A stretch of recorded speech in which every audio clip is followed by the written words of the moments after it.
All right, everybody. Hello and welcome to Get Good Gambit number 7. This is Yukio returning as commentator with somebody new here, Jeek. How are we doing today, Jeek? Hey, what's going on, man? I kind of just walked right in. I said, hey, do you guys got an open chair? And Seawar said, go ahead and take a seat. I recognize your face, Yukio, so I think I'm in the right place right now, ready to watch. We'll have some fun with Guilty Gear, man. For sure, for sure. It's always a great time here around the Gambit, and we normally have a lot of really interesting matches and a lot of really interesting people coming and helping me commentate and just being around the community in general, and it's great to have you here. Yeah, dude, I mean, look at the scenery we're in right now. I definitely feel welcomed. This is definitely a good place to be sitting. We got the dogs back there. We got Roger. I like this little soul bear back I'm seeing right now. It's pretty clean. I love this little setting we got. All right, first match of Gambit number 7. We have Master Shake coming in on the Sin past top 8er, but we have Metal LC on the other side. Starting out with this pressure, getting them into the corner, hits an overhead, and we're going into more pressure. Yeah, you got to keep those meaties true. Manuel's going to hit you with those back throws. Otherwise, getting a nice counter hit to start off. That was a good time burst, able to get the wild assault from this Faust. You got that mini Faust down there. Maybe this little homie will come in after we get that strive in. But now, we got some RC to play with. We got to go ahead and spend this one, get this counter hit started up. I like this from Master Shake. Definitely wants to win. Definitely has all of those resources. Not so much stamina, but that BRC is going to keep our pressure going. Exactly, and able to make the pressure count and gets the round for it. But Mad LLC does keep the burst on their side. Both of these players doing a great job at using this meter. And look at that aggressive play from Mad LLC. Running up, gets the throw, sets up the weight, and goes in for another command grab. Hoki's going to be important here. Yeah, you can get really tricky with those command grabs after specific items, so that 100-ton weight is a tricky one, right? You get that guard crush property, you're trying to buffer that DP out. Well, guess what? I'm going to sniff you up for it. Unfortunately, that banana is going to mess things up a little bit here, but we still got this Sin in the corner. Going to check you with that 5K. We got to see if we want to spend that burst. We are here on the other side of the screen. We got a lot of stamina. Got some tension to play with. We're going to start it off strong. Matalel says, hey, this is my round to win. I'm going to spend that burst too.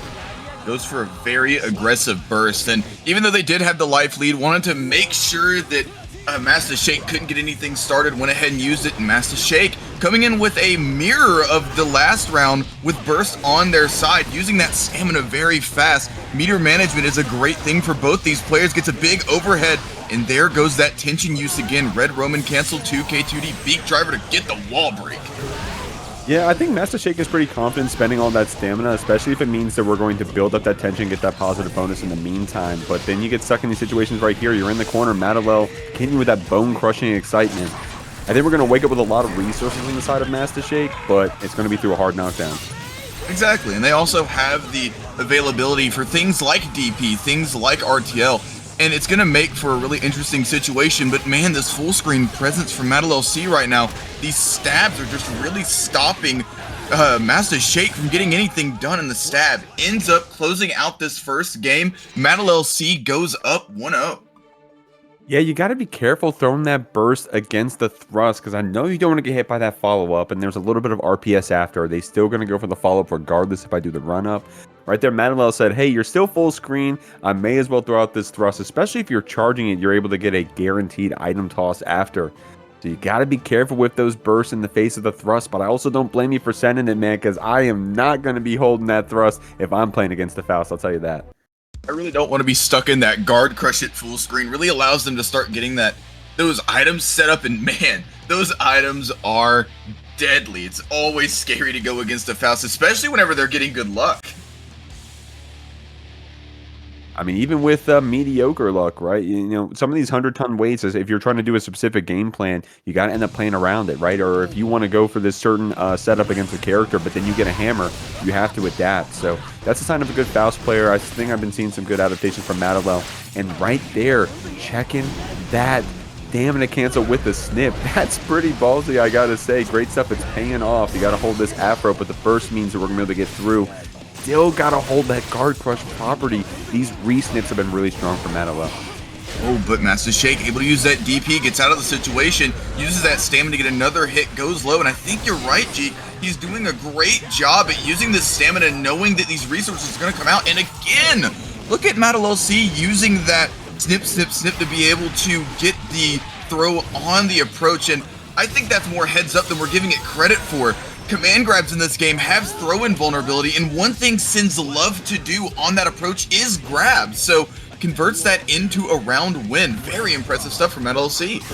Yeah, I gotta shout out that combo from Matalel was so sick right there. Able to punish that Hawkbaker, or at least on the follow-up with the mix. Pays off force a little high there, a little too high, so we're able to get the close slash punish. Normally the 2K is what's guaranteed, but if that Faust is a little too high, Master Shake's going to go ahead and get you with that close slash instead. Spending this stamina, going to try to take it to the corner. Eventually couldn't keep it going. But look, hey, you got to keep the meaties true on both sides. Normally it was Matalel getting away with these back throws, but Master Shake's getting it this time. I mean, then he goes for the jump in and gets the big hit, goes for the counter hit, close slash, and confirms into the round. We have a resource lead on Master Shake's side, but it's not a huge one. Goes for the Afro, gets the mix, has the Afro to throw onto the ground, and we're continuing this pressure with big guard crush frames. Gets another big combo, but Master Shake able to burst out. What we're seeing, keeping it simple right here. Sweet spot of that Tyrant Barrel. A lot of damage here on this Faust, man, but we've got that tension to play with. Matalel, you got to be careful if you let them get full screen. You're going to have that PRC Scarecrow. If they decide to use it, there it is. Unfortunately, whoa, a little 2+. I don't know why that command grab actually didn't pay off, but the little homies got us. I think it was because Matalel C jumped back, and it just didn't give time for Matalel C to connect with the grab, and Master Shake uses the Tyrant Barrel to win this game, tying up the set 1-1. We already have a close set, and it's just getting started. Yeah, I mean, we were calling it out before. Both these players top 8 frequently, so fortunately got to see each other in that first round. But you know, if they're willing to get up in that top 8 echelon, they're not going to fall over in this first round too easy. So not surprised that it's even so far. Definitely like we're seeing from both players. A lot of overheads connecting on the side of Master Shake. So we got to see if Matalel starts waking up to those hoof stomps. But to give them some credit as well, a lot of these J2Ks connecting, a lot of these snips coming through. So both players have some room to adapt in these later games. Exactly, and I think it's mostly because of how Matalel C is taking this base game plan and really trying to apply it here. Just down backing works so well against some of the stuff that Sin wants to do, but in some cases you just end up getting hit like that, and Master Shake able to continue this very scary pressure, but we're back at the range where Matalel C likes to thrive. Yeah, unfortunately that 2K getting counter hit by the beat driver point blank, but now we got you in the corner with that back throw. And I think that the burst actually pays off for Faust a lot more in this matchup than it does for the Sin. Unfortunately, didn't get that punish right away, but we ended up... Okay, you know what? Actually, you know what? Good stuff right there, Matalel. Able to get that punish a little bit later so we can play around the bomb. That's actually heads up, man. See, these Faust, bro, not only do you have to, like, route your combos around things, but you got to route your punishes around the items. Good stuff, Master Shake, though, getting that last interaction, cleaning things up. The awareness that you have to be able to play around those items is very important on a character like Faust. It can also translate to characters like Oscar, where you have to play around your mana cards, but we have Sin and Faust on the screen right now. Master Shake using all of that stamina, but willing to get positive bonus with it. Has a 100-meter on their side, goes for the BRC mix, but Matalel C able to find a way out. And both these players getting away with those 4Ds, with those back throws. Good stuff right there. Going for the snip. I wonder if that actually calls out close slash punish. If Master Shake goes for close slash punish on mix, I wonder if the snip actually counters that. Master Shake taking that one pretty solidly with 2 rounds up. And you needed to take it right there, man. You had that Afro on fire. I don't know if Master Shake was going to route any combos around that. So good thing we were able to clean it up there. We're up 1 game, but I like what we're seeing from this Faust. I mean, just while Master Shake is able to get up 1 game on the board, it's far from over. Matalel C has shown in the past that they are a really strong player and they don't tilt. It's very easy to see them not tilt, especially in their gameplay. There's no real changes in the way that they want to play Faust, and they're very consistent on all fronts. So excited to see how they progress throughout this game and show the adaptations that I know for a fact they can do. We've seen it before. I also have some good round starts. Let's see what Matalel does right here. You can keep it simple with just a 2P, but this time we're doing a walk back whip punch on that 6P. I think Master Shake's been representing that on the round starts quite a bit. So we're getting the punch with that 5H, a little bit delayed. But because of that, Master Shake's able to spend that burst. Trying to get out of this corner, trying to spend that stamina. Madalel trying to get something started with that 6H, but man, these Hawk Bakers are paying dividends. They're doing such a great job at challenging Madalel C's pressure sequences, and it makes it so hard to start. But whenever you're in a situation like this, all you can really do is back up. Oh no, but look at Master Shake, able to call out Madalel C, being patient on the run up to try to bait a DP, and now we're in Master Shake pressure land, but no stamina to continue. I like that. You're dancing around that thrust range, though. Good stuff. So now, these Sins, they want to go ahead and get in that stamina cancel, right? A good way to do it would be that 6P on that thrust. And that's the second time that we did the low into the overhead, but the low actually caught Madalel both times. So the overhead whiff, that's so unfortunate. I see that Master Shake trying to layer some of this pressure, but getting too creative with it, not noticing that the lows are actually connecting. Madalel is able to take advantage of that and get this first round. Man, Madalel doing such a great job there, showing awareness for the character, using a safe jump to bait out that DP. I think they've been calling out Master Shake being too DP happy. The burst doesn't end up working out, stops them from getting pulled. So patient on the side of Madalel C, not only on defense, but on offense, and catches Master Shake out again. Now these Hawk Bakers are giving Master Shake some freedom to wake up. Madalel is starting to respect him a bit more. Right now we got some good stagger going on, but you get picked up with that 6K, man. What was that, a Season 3 change, I believe? Good stuff right there, Master Shake. We got a lot of tension to spend. Even if this RTL gets blocked, we got the PRC after, but no, we went for the punish possibly. Master Shake able to clean it up. Didn't even need to spend the rest of that RC, and now we're on set point, right? Yeah. Well, yes we are. Yes, we are. So one thing I really like there is that Master Shake, I think they knew that Madalel C was going to go for a bit of a slower punish, something to stop them from getting that PRC, even though the first hit of RTL is punishable. But here we go, back at Madalel C. Look at that jump to avoid the bomb and call out Master Shake being in the air. Gets the wall stick and the wall break with the 6H. We're going to game 5. Man, if there's one thing that Madalel has up on Master Shake, I think so far in this set, it's the air game. Now, Faust, definitely a character that's hard to fight in the air in the first place, but Madalel able to get these air-to-air pickups, able to get some good air throws as well. Of course, you got that J2K you can special cancel after and either into love or mix. So Madalel doing some really cool stuff in the air. I think that's why we earned this game 5. We'll have to see if Master Shake can keep the game grounded, though, and keep getting away with connecting those lows, keep getting your pressure back with those Hawk Bakers. We'll see here in this game 5.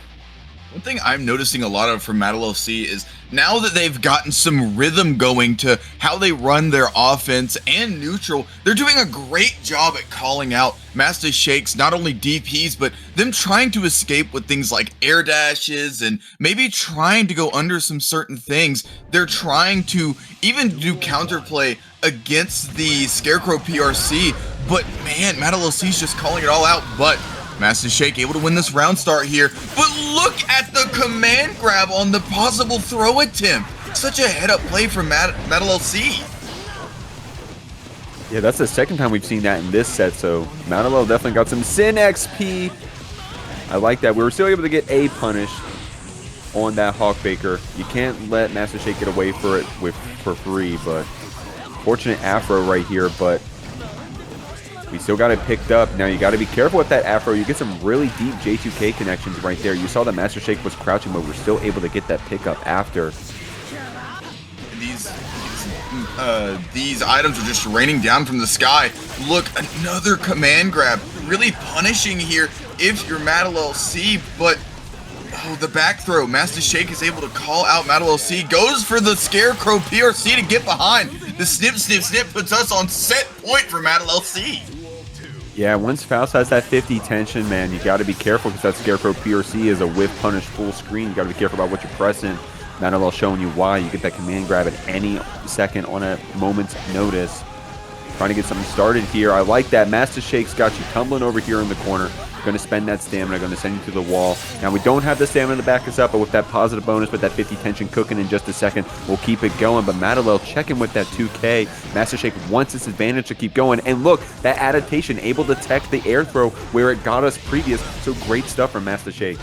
Look at the way that both these players are playing this neutral. Very patient on all sides, but Madalel C is able to get the edge out here, able to get the trumpet going, but is denied access from it. Beak Driver into the guard crush, goes for the overhead, gets the DP, uses more stamina to follow up, has the Tyrant Rave on their side, but it doesn't end up killing. Madalel C definitely has the upper hand right now. No meter on the side of Master Shake. Oh my god, the banana actually kept us safe right there. Master Shake tried to walk up with the check 5P. Either one more hit will do it, but that Scarecrow PRC, man. That full screen whiff punish effectively from Madalel, able to get this first game 3-2, but damn, that was such a close one. Here we go, y'all. Game 2 of the Gambit. We got Pythonex over here on the right. Your green pot up against sfHaru. Playing that color 11 pot. You got that gold head coming out here in that gray. We got to see what we get started right now. Pythonex is getting the privilege of getting the first pot buster, but we're probably going to be seeing a lot from both players on each other. sfHaru wants to burst out. They know firsthand how damaging this Pythonex pressure can be, especially on pot. Gets another pot buster, and sfHaru's back is against the wall. If you're playing pot, you don't have that great a defense. The Garuda pressure is mounting in the 5K, able to get a low in there and secure that first round. I really like that delay PRC Pythonex did right there. A lot of stagger close dashes. Of course, we were able to get 2 grabs. sfHaru getting one right now as I speak. But Pythonex doing a good job of just doing some close slash stagger instead, saying, hey, just the threat of the grab is all I'm going to need. sfHaru right here, trying to get something started, trying to get a punish, but both these players really good with their anti-airs. Not only are they just good with their anti-airs in general, they really understand the dynamic that you have to play if you're playing pot and neutral, especially against In the Mirror. These slide heads are coming out, trading back and forth. We have full screen zoning presence from these Potemkins, and sfHaru is able to tie it up. Yeah, I mean, unironically, Potemkin is a character that has a hard time with slide heads. Good stuff right there. sfHaru able to dodge that pop buster. Trying to get another one. Pythonex very confident with it, but maybe if you do the backdash, I'm not a pop player, maybe a Kara forward will get you in the range for that one. But Pythonex saying, hey, I can grab you first, homie. I can grab you a second time. In fact, on your wake up, red RC to turn this one into a combo. Gonna spend that burst to try to carry you all the way to the corner. sfHaru, though, is gonna have some meter to play with despite this soft knockdown, despite that positive bonus. It's that heat knuckle to break the wall with. And sfHaru is on such low life. They have the Ganter Kai to go into a big combo. Goes for more. Oh, tries to use the PRC to get in for a cheeky little hammer fist, but it doesn't end up working. We're back at neutral again. Both these players are one interaction away, one hit away at this point. So close for each side, and Pythonex able to inch out this first game. Impressive stuff on their side. Great stuff there from Pythonex. I wonder if that PRC slide head that ended up turning into a backwards Mega Fist, I wonder if that was actually a 1080 input trying to do a jump scare pop buster. Ended up working out for Pythonex regardless, able to get that meaty slide head onto sfHaru to finish it off. But dude, we are sniffing glue out here down to the last hit, down to the last pixel. What a good way to start with a pop mirror. You know, it's the only way we like to have it around here. Pot is such an interesting character to watch, especially in situations like this, where Pythonex has to find their way in. But man, they're just trading normals and aerials, using this Wild Assault to push to the corner, has the Heat Knuckle, and is able to get a Roman cancel off of it. Goes for another Heat Knuckle conversion, wants to try to break the wall here. You get so much out of it if you are Pot. Yeah, I mean, you get that positive bonus cranking, man. I mean, Pot, sometimes, dude, sometimes even breaking the wall against Pot and you put yourself in a losing situation because you're able to push them back, able to give them some more burst. But we'll see. Pythonex got that 50 tension built up. Trying to get it started, and there it is. That jump scare PRC pop buster. That probably was what they were going for before. Able to bring it back and get it here in this first round against sfHaru. You know, and they're able to continue out into this next round with a big counter hit on the backwards. Goes for more Garuda pressure, ends up getting the stagger on that hit. sfHaru feels the need to burst. They've seen this Pythonex pressure firsthand. The Ganter Kai stops them from approaching, and that's a big conversion into the heat knuckle. Gonna get a big wall break here. Man, that was actually a really heads-up play, anti-airing with the heat tackle right there, especially because you have the Gigantor Kai to back it up. And I'm sitting here thinking, dude, this is a losing matchup for Pot, man. How do you deal with Pot's tools as Pot? You got Slide Head you got to deal with. You got that Gigantor Kai that's hard to maneuver around. Man, this is a 4-6 matchup even in the mirror. I think both of the players there went for the PRC Potbuster jump scare, and as Pythonex just able to come out on top. You know, it's like a 50-50 here. Showing the tools back and forth. Here we go in this round 3. Some good round starts, 5P, 2P. We'll see what we got right here. Try to go for that 6P, but Pythonex with that Kara grab, saying I'm feeling pretty confident here. Able to burst it back. I love this heat tackle back and forth. I think because sfHaru did it first, they were able to get the punish. Close slash on this Pythonex, trying to press on that wake up, and there you go. Actually, you know what? Maybe that is a heads up play. Maybe you actually are going for that slide head PRC backwards Mega Fist. Maybe that works in this matchup in the mirror. sfHaru only needs one more hit, able to get it with that far slash. Good start right here. That's the momentum you need. sfHaru did a great job that round of calling out Pythonex's backdashes, but man, Pythonex just able to win this neutral, get on the offense, but as we've seen this tried and true conversion from both players going into that heat knuckle, such an important part of this game plan if you're Pot. Look at the burst bait though, and this heat knuckle is putting in work right now. Able to get that Oki, and it's just a simple one too, just a 5P, but piercing through that close slash whip. sfHaru is able to make you hurt for it, catching your backdash as well. And look, I mean, how does Pot deal with that slide head? Of course, these double jumps are working, but just delaying the inevitable. sfHaru able to even up the advantage, getting a game here on the board. I like what we're seeing. So we both got the tools, man. We just got to be able to use them first, it seems. I do think that Pythonex definitely very confident on that wake up with backdash, with button on wake up. And it's, as long as sfHaru is able to get that hard knockdown, able to get that Oki established, I think these counter hits are going to start hurting. Exactly, and they were starting to hurt in that game. They won it in the rounds previously, but look at the heat knuckle to call out the back Mega Fist. Going for a neutral of the gods here, gets the... God, I love this game so much. Is able to get some big normals out, stop Pythonex from pressing, but goes for more situations for that pot buster, but it doesn't end up working out. Oh man, Pythonex really confident with these grabs right here, man. And also confident with these burst baits too. Good stuff, Pythonex. That's their second one so far in this set. Counter hit, 2H going to carry it to the corner. But sfHaru said, hey, you got to keep that meaty true, homie, or I'm going to be throwing you around like you've been throwing me around. Watch what button you press, because this slide head's going to come out and get you. sfHaru is doing a great job at winning this neutral and being patient, able to get a big punish there with the pot buster, gets the Oki associated with it, but Pythonex able to send one right back. We're going back and forth with these moves, and both players are doing such a great job at neutral right now. Trying to be aggressive, but sfHaru is just adapting. Being the other side of the coin, but doesn't decide to use the meter to continue that. The YRC gets... I didn't know that interaction would work like that. The YRC... You called it neutral.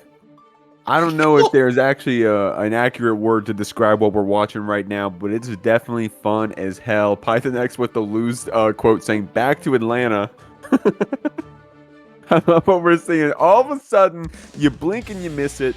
We've evened it up. We're 2-2 all of a sudden here in this set. It looked like Pythonex was going to get away with some cheeky grabs, but sfHaru starting to slow things down a bit, starting to catch these wake-up options. All of a sudden, we're evened up, and I love that. Pythonex been really strong with these round starts so far, but sfHaru saying, okay, you want to throw me every time. This time I'll backdash, and it pays off. Oh, the armor trading back and forth, doing a great job at calling out these options with options of your own, but these backdashers are doing such a great job at catching these pot busters and just not letting either other player get an advantage in this situation. The Garuda goes into more pot busters, and we got Potbuster on Potbuster gambling here. Oh man, the slide head RPS in the pot mirror is one that I fortunately do not have to interact with in my time of playing Guilty Gear, but both these players are learning it right now here on the fly, trading the throws back and forth. Sometimes it's just about as simple as who presses that button first, who is more confident in their decision making to execute that option. Right now it's working out for Pythonex, walking you down with that gigantic high. Going to go ahead and get this soft knockdown, I believe. We'll have to see right here with that Kai. Yeah, able to get the soft knockdown with that heat grab. Catching you right here with that Garuda, though. All of a sudden, we're evened up onto the last round, Ukio. Last round, last game in this game 5 set so far. And man, this round start has been really important for both these players. It seems like the person who gets the first hit is really at a great advantage. More counter hits, goes for the jump cancel on the slash, able to get another big burst bait in this matchup, but tries to go for the side switch and it doesn't end up working out. sfHaru is able to find a way out, going for more options, and this armor is just trading back and forth. I don't blame sfHaru for going for that Potbuster right there because it worked out earlier, able to PRC through that whiff button from Pythonex. Only one more grab from either player will do it at this point, but sfHaru unfortunately not able to link that 2H after the far slash, but the armored slide head is able to take it. But damn, that was a close one. Great stuff to both our pots, but it looks like Pythonex is going to move on this time.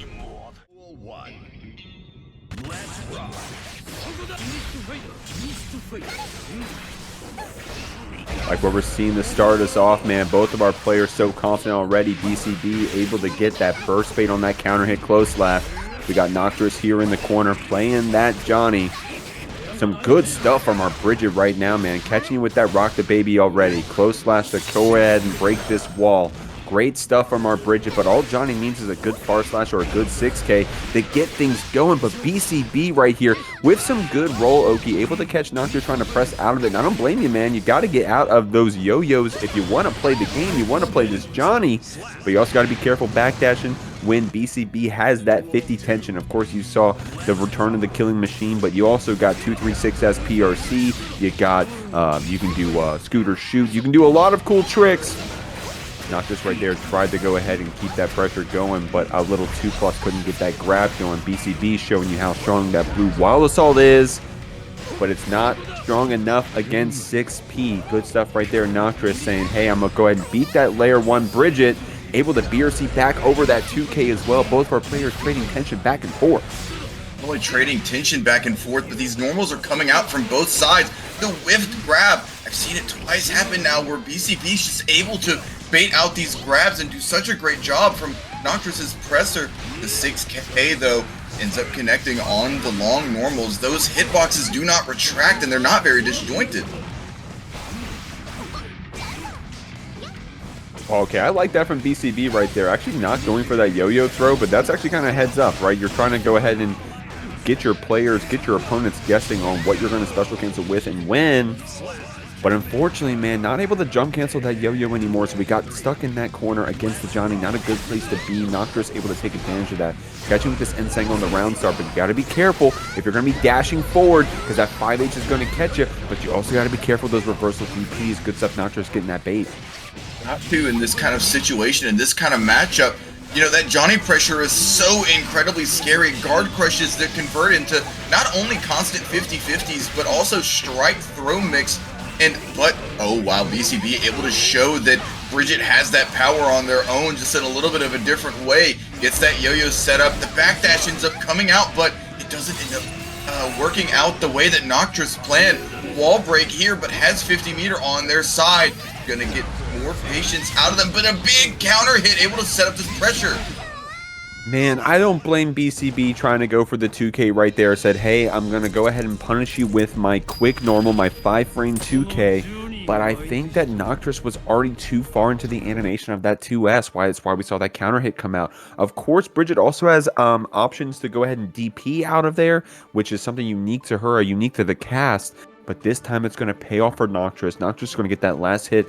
But I'm pretty confident that we're going to see some more games back and forth here. Or at least I'm going to put my money on it, because that was a pretty close first game. I mean, it looked to be very close from the seeming back and forth of not only just pressure sequences, but who's on defense and who's on offense. It was really, really great to see how each player navigated these very, very tricky pressure situations and let themselves get out of these scary mixed characters opportunities. But starting here inside of neutral, tries to go in for that yo-yo spin, but has that level of first level Bridget counterplay, able to 6P them out. Yo, BCB right now got some movement. You see that wiggle back and forth? Said forward back, forward back. What you gonna press, Noktriss? You gonna dance at me or not? You gonna hit me with that K Finer or not? Right now, Noktriss though saying, hey, you can't be wiggling too much against me. I'm gonna catch you with this TK Finer. I'm gonna send you through with that insane wall splat. BCB does have some meter to play with right here, but we gotta chew through that Johnny HP bar. I like that BRC drift forward, seeing that K Finer come out. We got you caught up here in the corner. Noktriss with a lot of tension to play with, not able to spend it here. BCB all of a sudden evening up the round. That shiggly wiggly neutral is really coming into play right now. The clash on the air throw from the jump, but it doesn't end up working out for BCB. You know, here we go on that Noktriss pressure. These normals really are doing so much for Johnny right now. Goes into more pressure, gets the guard crush on the card cut, and we just get another card set up. Getting that wall stick, but not using the meter to be able to break that wall and get that very insane knockdown pressure. But Noktriss able to close out this game with a perfect. Gotta give Noktriss some credit right there, because that round was payback for all those rock the babies we were holding in that first game, right? We're getting thrown up, beat around by this big old teddy bear, and saying, hey, I can do it too. I can guard crush you with this card, and then on your recovery, get a throw in. And then right after, went for the stagger and getting a throw in. So great stuff right there, Noktriss.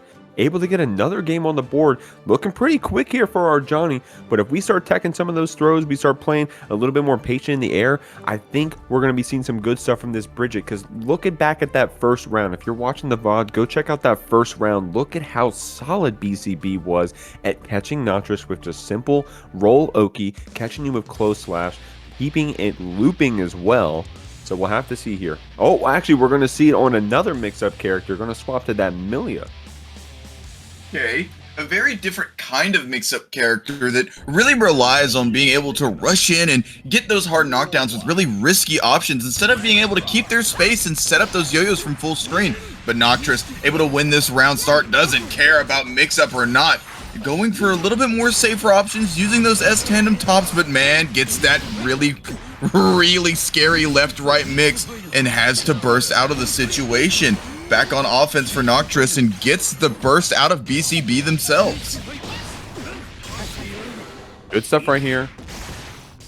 Gonna go ahead and get that cross up, but Noktriss with a good just block on that cross up. Holy moly. Said, hey, I see that one coming. 100 tension. We'll have to see what Noktriss uses it for on the wake up if we get a chance to. BCB is so good at mixing us around. Not a lot of resources to convert this mix into damage outside of just looping it over and over, but Noktriss does have that 50 tension. If we can just get one more hit, Ukyo, just one more, but BCB said, no, not today, homie. I'm going to send you through the wall.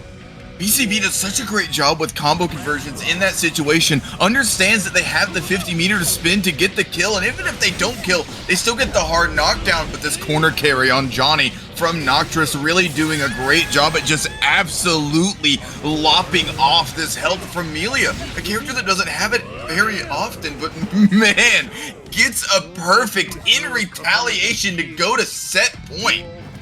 Dog, that was a 10-second perfect, my man, but a little too confident on that end, saying BCB going to call you out for it. Good thing we had the burst to back ourselves up. Both of our players spending it, trying to go ahead and force this game plan, trying to get on each other. This time the cross up in the corner paying off because Noktriss didn't have that burst to go ahead and just win the neutral all of a sudden. This time you actually had to hold it. Able to convert that hit into a red RC pickup though. Looking tough for our Millia, but that's only a soft knockdown. We got some 50 tension to play with. And goes for this mix on the left-right. And you can only block for so long if you're Noktriss. Gets the big corner steal. Oh, and the H-tandem top is able to catch. We're going for more left-right. Noktriss, you can't block all this. It's so hard to see where Millia is on the screen. But no, hard knockdown. Uses the rose in the air to try to get something going. But the reversal super comes out from Noktriss. and we're one hit away from both sides. Oh man, I knew that one super wasn't going to be enough to kill, but then Noktriss putting you in that situation of, hey, am I going to throw or not? And we saw in that game 2 against the Bridget, Noktriss was willing to introduce that throw mix off of that command dash. All right, going in here for another big match, we have Semi 2 blind on the Ram, but we also have a Ram on the other side in Doelmy? I don't want to say that wrong. I really hope I said it right. Goes for this pressure here, able to get out of the corner, jumps out and continues this pressure. Gets a wall break here. It has 50 meter on their side and gets the positive bonus, the low. Going in for more pressure here. And wow, this snowball here is really potent right now. Yeah, Semi 2 blind trying to slow things down there a bit with that mortar bottle and wake up, and I don't blame you. Doelmy kind of catching you right there. Now this matchup, especially going to be in the mirror, it's going to be a lot of whiff punish, far slash, whiff punish, 5H. And then when you get into the corner, when you get into these H sword, S sword pops, it's going to be, hey, am I actually going to go to the layer 2, the layer 3 that you know about and you're going to block? Or am I going to keep it simple? Am I just going to go ahead and go for some meaty 5Ks and 2Ks? Not sure. We'll have to see. Right now, Doelmy playing really strong right here. Semi 2 blind needs one more hit to go ahead and start things off, but only one more hit to go ahead and give up that round. Good stuff, Doelmy, with a really solid start right there. But that's what it is, man. It's those data rounds real quick. We got a lot of information about how Doelmy likes to play. We got a lot of information about how we want to go ahead and get those H sword follow-ups, those S sword mix. So we have to see, especially the round start as well. A character like Ramlethal gets a lot off her round start. So maybe we'll go ahead and see Semi 2 blind getting a little tricky with it here. Yeah, and it's a matchup defined by how patient one can be inside of defense and in neutral. But man, you can only be so patient. Semi 2 blind able to get this pressure started, but doesn't end up converting. Doesn't have a sword on their side, so they can't continue the pressure. Neutral back and forth. Got the back and forth. The walks gets the pizza. From Semi 2 blind, able to make them spin that burst, and now Doelmy is on offense again, gets the overhead, converting off of it with the pop of the sword, and man, this pressure and damage that Doelmy is able to dish out is staggering. Yeah, man, that H sword there in the corner, whether it hits you, whether you block it, sometimes it can be tricky about whether you have to hold it after or not. Right now, Doelmy doing a good job of holding it. Doing a good job of blocking it out, looking for a good opportunity to burst it. Semi 2 blind does have that 50 tension to play with. Tried to get that 2S pickup, but that's the thing about Ramlethal, man. She's not known for having the biggest, strongest lows. You got that 2S, you got that 2D, which can be pretty strong, pretty potent. But right there, Doelmy able to take advantage of that spacing, able to pick you up with that overhead. Semi 2 blind did have the burst to stay in this game. You know, and Doelmy is doing such a great job right now on defense. These overheads keep catching out Semi 2 blind and goes up on the board with another game. Very fast back-to-back games, but Semi 2 blind could just be trying to gather this information, trying to get their head back in this game, because it's not over yet. We've seen in past sets, even just today, that even because the first 2 rounds are quick, doesn't mean that maybe the next one or the one after, or 3 games ahead of you now, we're not. Gets the Anji switch. Didn't expect that. Yeah, I mean, I was going to shout out that pot mirror earlier where, you know, we had our green pot take 2 games really quickly, and then our gray pot came back, but going to go ahead and swap to this Anji. I definitely liked what we were seeing back in that game 2 on that Ramlethal, but probably saying here, hey, I'm going to go ahead and actually call you out with this Anji. I got some tricks up my sleeve. Going to go ahead and burst after that round start situation, push Doelmy back here to the corner, but Doelmy's getting those pickups, getting that rock pickup, but a little too confident on that JH. Anji catching you with the spin. This is a tricky character to swap into on game 3, because now your opponent has to layer their neutral around the fact that you can just spin right through it. Exactly, and having a deep bag of characters really makes it to where your opponent's always on their toes and how they want to approach a matchup. We've seen players who are extremely character diverse, and Megalomancer be able to win past brackets, but Doelmy doesn't care about that kind of situation. They're able to put themselves on set point here. Big neutrals coming out and able to get a big clip on Semi 2 blind. These spins aren't really being represented in neutral. We've seen so many Anjis in bracket before. We know they can win this kind of matchup. It's all back and forth, but gets the throw to start the pressure. And Doelmy just playing really solid right now. I gotta give it to them. 72 blind. Good blocks on these H swords, but the blocks are too good. Doelmy going ahead and throwing you a bit for it, saying, hey, I respect that these blocks are working. I'm respecting that these spins are available to you. So I'm going to go ahead and start pulling out some of these throws, but you got to block that 2S on your wake up or 72 blind is going to carry to this corner, trying to keep it going, but the YRC lets Doelmy get a 4D in. We'll see what this stagger looks like. YRC keeping yourself safe from the H sword. 72 blind keeping that spin cut early, trying to bait out an option from Doelmy, but this time the option actually gets the game, that far slash. Great job from our Ramathal, but I liked what we saw with the Anji and the Ramathal on the side of 72 blind.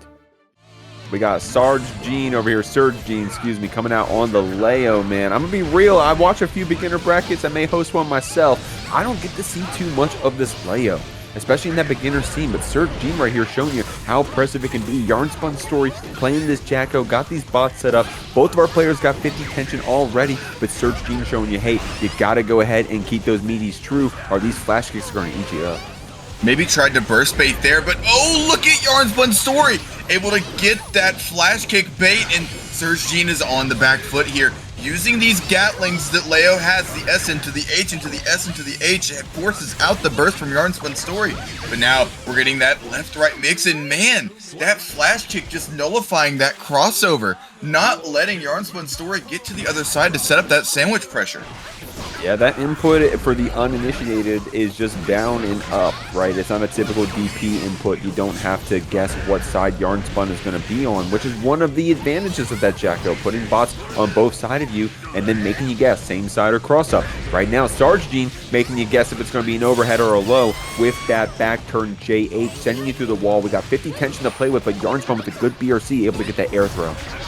You know, doing such a great job right now on offense, both of these players, but Serge-Jean just able to get the throw and goes for that back turn, but it doesn't end up working out. Serge-Jean doing such a great job on Leo right now, applying this pressure and making Yarnspunstory not only have to block on defense, but also have to be extremely cautious on offense. Normally, it's not a bad idea. That too, Ukyo. I mean, you saw we ran up on that Jacko and held down back. Because we were scared of that flash kick, rightfully so. You know, Jacko, a character, when we hold that flash kick, it hurts a lot more than other characters because you're going to lose all those bots, all that setup that you had. So I don't blame Yarnspun for being a little cautious there. Exactly. It's just whenever you're slowing down your pressure, it makes you have to think. It forces you to really be cautious in what you're setting up and how you're setting it up. The Yarnspunstory able to go in for more pressure here, but just reacting to the blue Wild Assault and using that flash kick again. It's doing such a great job being represented in this match, and Serge-Jean is showing why it's so strong. But Yarnspunstory is not on, not having it, going in for their own pressure. Scary stuff. That back turn K, though, putting in a lot of mileage. I respect that from Yarnspunstory, trying to go for a button press after that back turn JH. But man, I'm personally not super initiated on the frame advantage there. I think it is still not very much in your favor, that back turn H. Even if you block it overhead, can be hard to get out of. While I'm saying that, though, Yarnspun on a pixel ran that Leo down in the corner, said, hold up, homie, I'm going to show you that I got my controller plugged in, and Yarnspun surely does. Sarge going to go ahead and beat us up with that Wild Assault, though, catching you here in the corner, pressing that bar slash 5H Gatling, unique to that Leo, taking you through the wall with this hard knockdown. Gets that super out, and that's a lot of damage on the side of Yarnspunstory. Forces out the burst, even though they have a round lead here. Really wants to secure this game, get their foot back into the match, goes for the guard on the wake up, and look at this reversal super. The Elysium driver is going to end up breaking the wall here. This is going to be a lot of damage, able to get this hard knockdown, set up this pressure, but that flash kick, Serge-Jean is just representing it and showing why it's so good. 3D from across the screen. You didn't have any RC to back it up, but you had that burst after a whiff. But man, good air throws here from Yarnspun and catching on to that flash kick timing. We got this combo to the corner. Unfortunately, couldn't keep it going. Yarnspun Oh, Yarnspun, that hurts. Just go ahead, tie your shoes, walk it off. You're all good. We got one more round still here. Good stuff from Serge, able to clean it up there with that 2P mash. Yarnspun with some good reads, though. We have to keep that up here trying to get this game. Oh, and they're pushing to the corner right now. The Wild Assault doesn't get countered by the flash kick, and man, oh, look at that! But doesn't get it punished. Had the bots in their hand, the stun from the hit stun, stopping Yarnspunstory from getting the grab. Goes for the JD to get that dive kick and get some pressure started, but Yarnspunstory able to get the sandwich pressure going, and look at this conversion. Dude, that bot throw safe jump was so sick from Yarnspun. Ooh. Only one more interaction to take it, but Serge will get some burst to play with, but not after this Elysian driver from Yarnspun. Great stuff. That's the second time that Yarnspun post RC there in the corner was able to just go ahead and just send it on the super. We'll have to see if Serge ends up taking advantage of that, though, because that's kind of that's a niche trick. Right, that's not something that I don't know if you can get away with the whole set. Maybe I'll be surprised. Both of our players evened up 1-1. I like what I'm seeing. You know, and both of them showing a great knowledge of their character.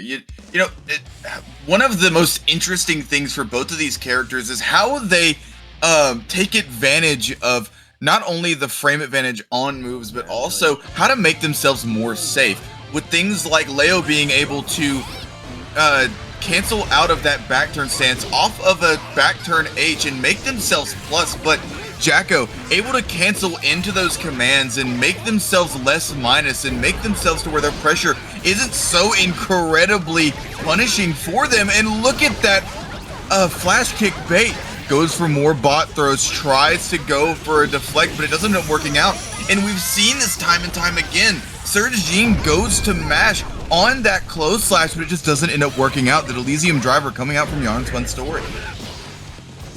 In that flash kick, though, Serge-Jean right here does have some more burst to play with. We were able to use on the Wild Assault earlier and very confidently going to use it here. Now, Leo is a character that can get you on 1 or 2 mix-ups and take away that HP bar. Good start here with that 2P mash. We saw it earlier in a previous round. Serge-Jean not afraid to use that button. You got to hold that bot. Unless, of course, you got the flash kick ready on lock. Yarnspun right here, just so patient, right? Yarnspun catching on to how often Serge-Jean likes sending that 4-8 input, that 2-8 input. All we got to do is just wiggle back and forth and get that whiff punish, and then it pays off. Great stuff right here from Yarnspun. Yarnspun able to take advantage of the conditioning that he set. Look at this conversion! Doesn't end up converting into a wall break, but still great damage nonetheless. Has the meter for Elysium driver, and we're breaking the wall! Only one more hit will do it. Just one little bot clap will take it, or a 2P from downtown.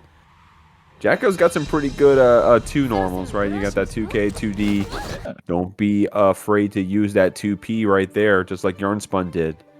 Evening things up here a bit. I like what we're seeing. Serge-Jean's definitely got some good pressure. We got some good back turn combos. We know what we're doing there. But we were getting there from the flash kick, Tsukio. And Yarnspun, all we had to do was slow it down a bit. And now those flash kicks aren't turning into those back turns as often. So we'll have to see what Serge-Jean's layer 2 is going to be. You know, and both of these players have already been evolving so much in this set. And Yarnspunstory just going to layer 2, gets the grab on the run up, uses the shield to try and get back on this pressure and punish Serge-Jean for pressing again. Uses the BRC back to make themselves safe and just throws out these bots. Continues their pressure, but the burst comes out from Yarnspunstory. Able to get through that projectile, and man, runs up and throws. This Elysian driver coming in again. I gotta admit, man, I just learned watching the screen just now that bot kick ends up beating the S boom from Serge-Jean. I wasn't aware of that, so that's actually an advantage that Yarnspun can get away with if we actually want to go for a more zoning play style, but it looks like we don't even need to right now. We're up around, we're here on set point. Serge-Jean with a good hit on that follow with the armor move. We got you here in this corner. Oh my god, that was a sick combo right there from Serge-Jean. Not able to get the wall break though. Yarnspun here has another chance. and goes for the back throw on that cross-up. Such important counterplay for this matchup. Goes for the kick, and now we're going for that more zoner-centric play style. But Serge-Jean able to get back on offense, uses these back turn S's to go into the super, and makes it to where they got a round back on the board. Yarnspunstory is on set point, but Serge is not done yet. They have not heard no bell.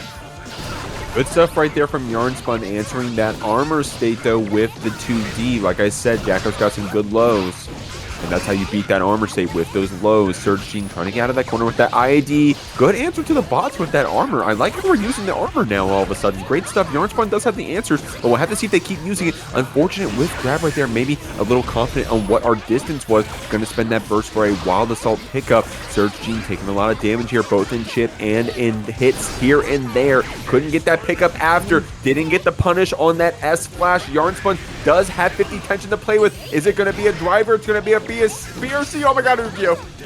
Oh my god, man. This pressure is mounting from Yarnspunstory, building so many resources on their side, and Serge-Jean just not able to overcome.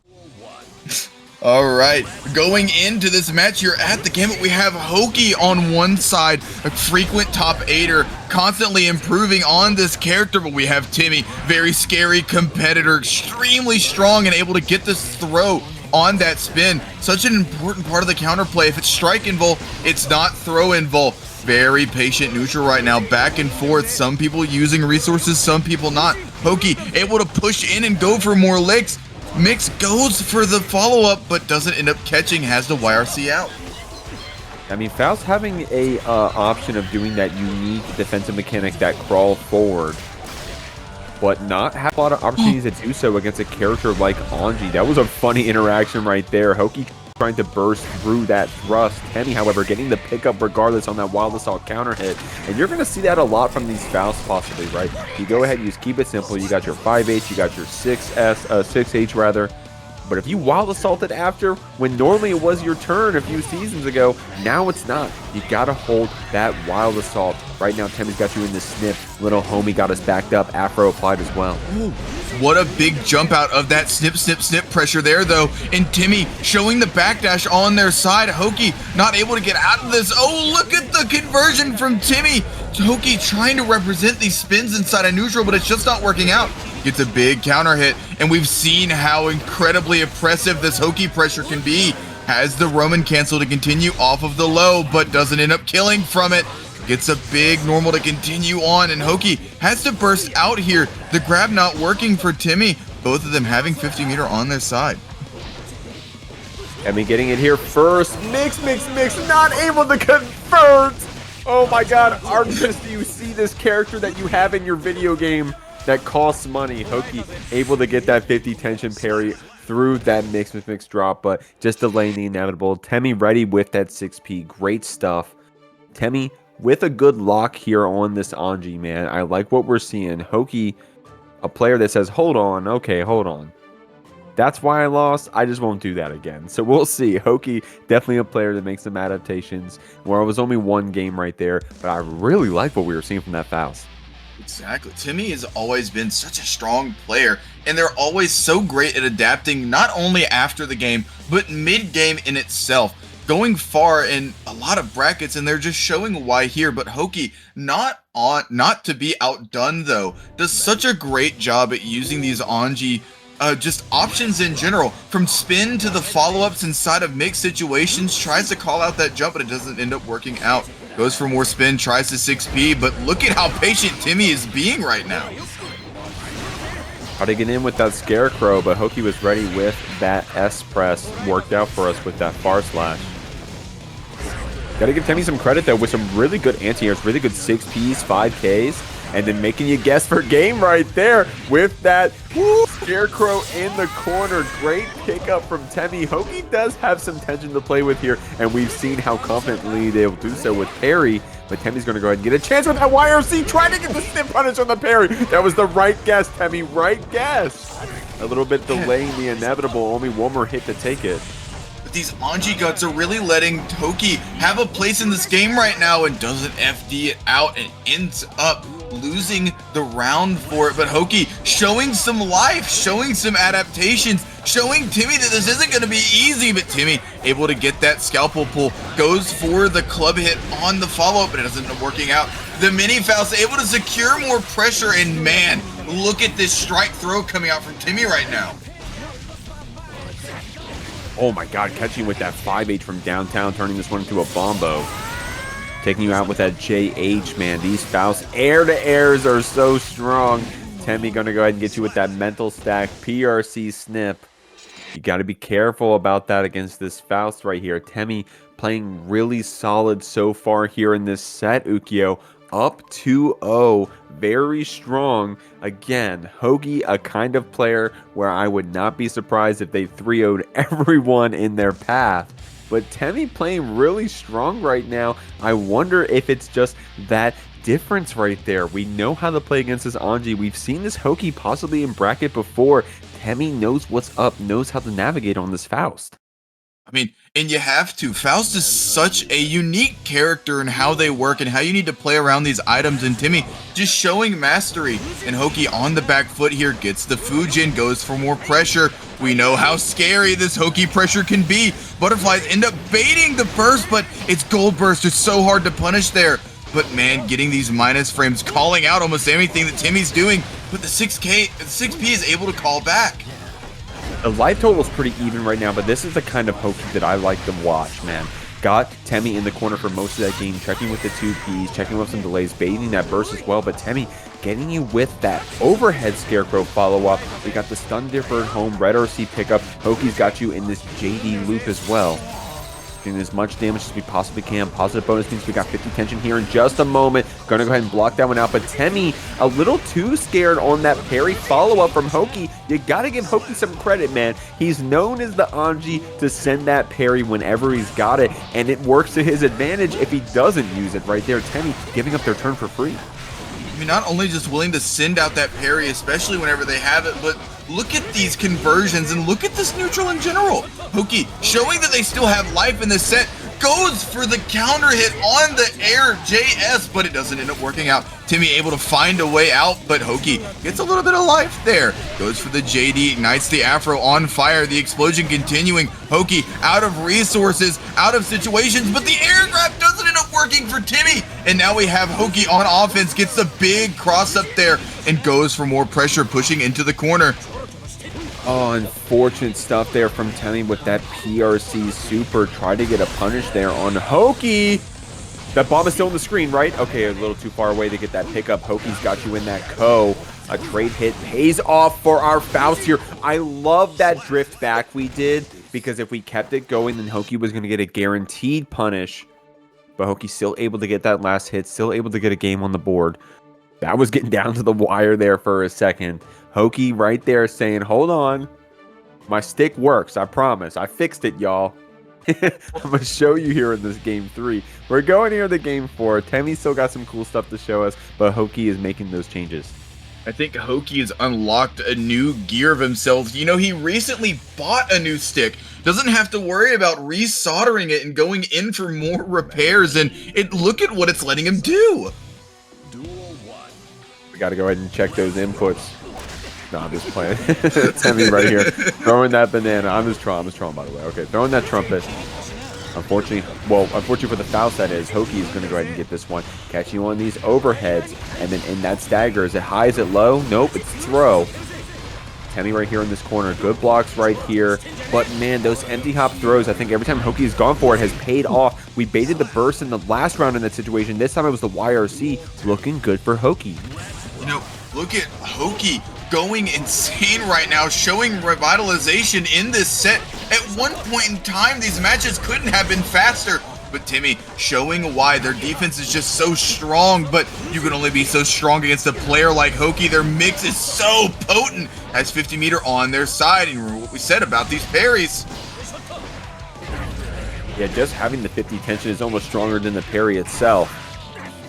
Temmie, good stuff right here. Getting that wall break. That was a little bit of an awesome combo right there, man. These Fausts, every once in a while, man, they be showing you like, hey, this character kind of sick. Got some sauce. Hoki showing you the sauce right back, though. Picking you up in that code. Taking you to the corner. We got 100 tension from Temmie. Do we get a chance to spend it, or is Hoki going to go ahead and smother you? No! Got to put that one in the bank. Got to put that 100 tension in the 401k because we're going to game 5. Just as quickly as Temmie was able to get 2 games on the board in just back-to-back fashion, Hoki's able to retaliate and do the same thing. The adaptations are doing such a great job right now from Hoki, being a little bit more patient on offense and willing to mash out on defense, doing things like using that 2P, trying to catch Temmie for doing things like throwing out these items, trying to go for the scarecrow pressure, and even jumping in with JDs from time to time. GGG. The game 5 Gambit out here, man. Going into what we have as another awesome heater of a set. 2 players that I think make it into your top 8s quite a bit. I know I see Hoki a lot over there at the academy. Temmie trying to show a name for themselves here on this Faust. Got you on that close house with that hammer. Hoki trying to get you back with that code, but unfortunately that dead frame on that 6P, man. Faust players, I hear y'all. That dead frame on that 6P not able to punish that code, at least at that distance, but we get that pickup on that 2S. Hoki's going to get sent to the wall here. It's looking pretty good for our Faust right now. Such great pressure from Temmie there. Has the mini Faust out and is able to make their pressure safe, going for another stab, gets the mix conversion, pushes to the wall, but it doesn't end up killing. Hoki able to get back on offense, but that 6P from Temmie able to put themselves on set point. I mean, that combo is so sick, by the way. I love what I was seeing. Unfortunately, that 5K didn't link after, but that was about to be hype. Great stuff here on set point. Hoki, no bias, man. No bias, Hoki. Trying to get here out of this corner. Got that trumpet, going to pick it up after that 2P. Great stuff. Keeping Temmie up here in the top of the screen, and that's where those codes are very volatile, but just the threat of that 50 tension is enough, but spending it means that Temmie gets that whiff punish. Hoki fighting right back though, man. Hoki doing such a great job showing this pressure, showing what got them into this game 5 situation right here. Just this constant pressure going back and forth, but the throw, it doesn't end up connecting. Either not closed or still in hit stun, and now Temmie's on offense. Such a scary situation if you're Hoki, but we've seen them get out of these situations before. Not gonna get out of this haircut though. Let's see. Oh my god, dude. Temmie giving so much respect to that parry. And you have to against a player like Hoki. Able to get that next interaction, bouncing you up on the wall. Temmie's going to move on the day, but what a great set from both of our players.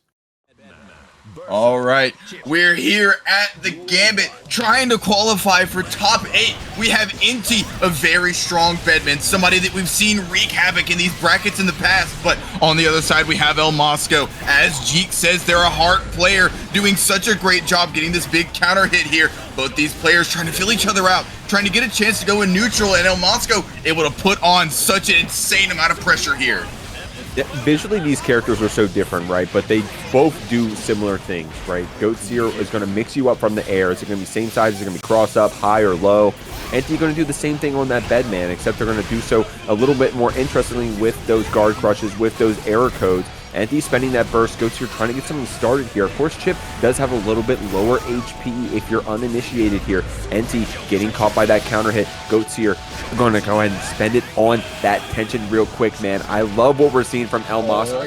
Mosco is going to catch you with those grabs as well. We're going to say, hey, are you going to go ahead? Are you going to fuzzy jump? Are you going to go ahead and play around these alpha blades or run these command grabs? If not, I'm going to make you hurt for it. Good stuff, Mosco in his first round. Doing such a great job just getting this mix set up and really using that movement to their advantage. The left-right mix. You can only block for so long if your Enti tries to go for a cheeky little backdash, but Mosco is able to catch it. And just Mosco doing such a great job chasing down Enti, not letting them give an inch to breathe, and that counter hit goes into the wall, but it doesn't end up working. Enti able to get that zoning started, and we have ourselves a match. Almost a perfect right here, unless Enti has something to say about it. Mosco playing pretty strong so far on this Chipp, but that Wire C is going to buy us another chance on both sides. Tried to finish it off with the Shuriken. Mosco trying to send the message with that finish, but able to get it regardless with that 5K. Great stuff here from Mosco. But man, you saw how close that first round was in terms of HP, right? Enti, like I said, these are characters that are doing the same thing. They're getting that hard knockdown. They're going to get you in that four-way mix. Enti, however, going to go ahead and make it a little different with those guard crush specials. So if Chipp, if El Mosco is holding a lot of that, if Enti can get that first hit, it's going to be a hard game to play. Of course, you saw those DPs able to get through those Kobe balls. We'll have to see if El Mosco is willing to spend that normal more often. You know, Enti does such a great job at adapting over sets. We've seen, again, I keep saying it, but we've seen it time and time again. Enti able to really maybe set back, take that first game, and especially that second round as a kind of data set or a data reminder of how El Mosco likes to play. Really able to start this pressure up with the counter hit JS, able to vacuum in, goes for a combo. And I think you're right about this, Jeek, going to get this pressure started. Right now, Enti's got El Mosco hurting, bro. And you got to be careful about that frame trap special. You're going to be bouncing around the screen, especially a character like Chipp with that low HP. It's going to hurt, man. Great BRC right there from Enti and a great air-to-air with that JP. You got to be willing to use those less damaging but very fast air-to-airs. Great stuff, Enti. 2K2D able to catch out Enti from doing something. Gets the big overhead, has the Roman cancel to continue the combo, and man, gets such big damage. El Mosco doing such a great job avoiding these meter usages, avoiding all of the stuff that Enti wants to do, but Enti able to get the switch flip, goes for that explosion, and able to really put El Mosco on their back feet, and man, we see the super! Woo! It wasn't about if, it was about when. And El Mosco showing you that if you give him 100 tension, he's actually going to turn it into a kill with that PRC. Great stuff right there, Goats here. Enti saying, that was a little random of that Chipp. Well, get used to it, Enti. It's going to keep eating you up unless you got an answer. El Mosco going to send you to the wall. Great start to this first round. Going for more pressure here, uses that deflect shield to really get El Mosco off of them. Enti has been in this pressure so much. But look at this, El Mosco just able to get that straight overhead, goes for the mix setup, and man, you can only block so long if you're Enti, goes for that YRC, but El Mosco has 50 meter on their side. Oh man, that YRC keeping you a little dangerous against that Kobe ball. Enti trying to beat up this El Mosco. Good counter hit on that JS, which scoops us back in. El Mosco spending that YRC to go ahead and get one more interaction, and it's going to be that command grab, sending it all on that grab, which is so unfortunate because, of course, if Enti just did that fuzzy jump, then you would have been able to get a hit and go ahead and take out El Mosco. El Mosco, why are you grabbing on that last interaction? But that's the point, man. That's why El Mosco is a different player. He plays by his heart. He says, I know you're not looking for this. I know you're not ready for this. It doesn't matter what the life totals, what the resources are. It just matters that it's going to hit. Well, one great time. What a great time to get a raid here from Caliban. We're so sorry we couldn't see you make top 8, but man, we're so thankful for the raid and so happy you're here. Kick back, relax, and we got ourselves a barn burner right now. Just because El Mosco's up 2-0 doesn't mean that Enti's not making this close. Everybody go drop a follow to Caliban if you can. We love having our community members be supported. Great stuff there from Caliban. Shout outs. Shouts to their stream. Shout outs to Enti right here getting this frame trap pickup, canceling to that error code as well. That's oh my god, that's gonna kill. Oh my god. And a perfect 2. Man, Enti making some changes here, able to get their name on this board here, but look at this, El Mosco just going for the low, delaying these pressure, gets the big overhead, but Enti's not taking it. Gets the zoning game set up and is able to block the super! Gets a big punish because they're put into the corner, and El Mosco is really on their back feet now. Enti showing why they're such a consistent top 8er and why they're so strong. That trade paying off for this Bedman, though. Man, this whole game paying off for this Bedman. And that's the thing, right? Bedman does a lot of damage. I mean, if somehow you weren't aware, Bedman does do a lot of damage, right?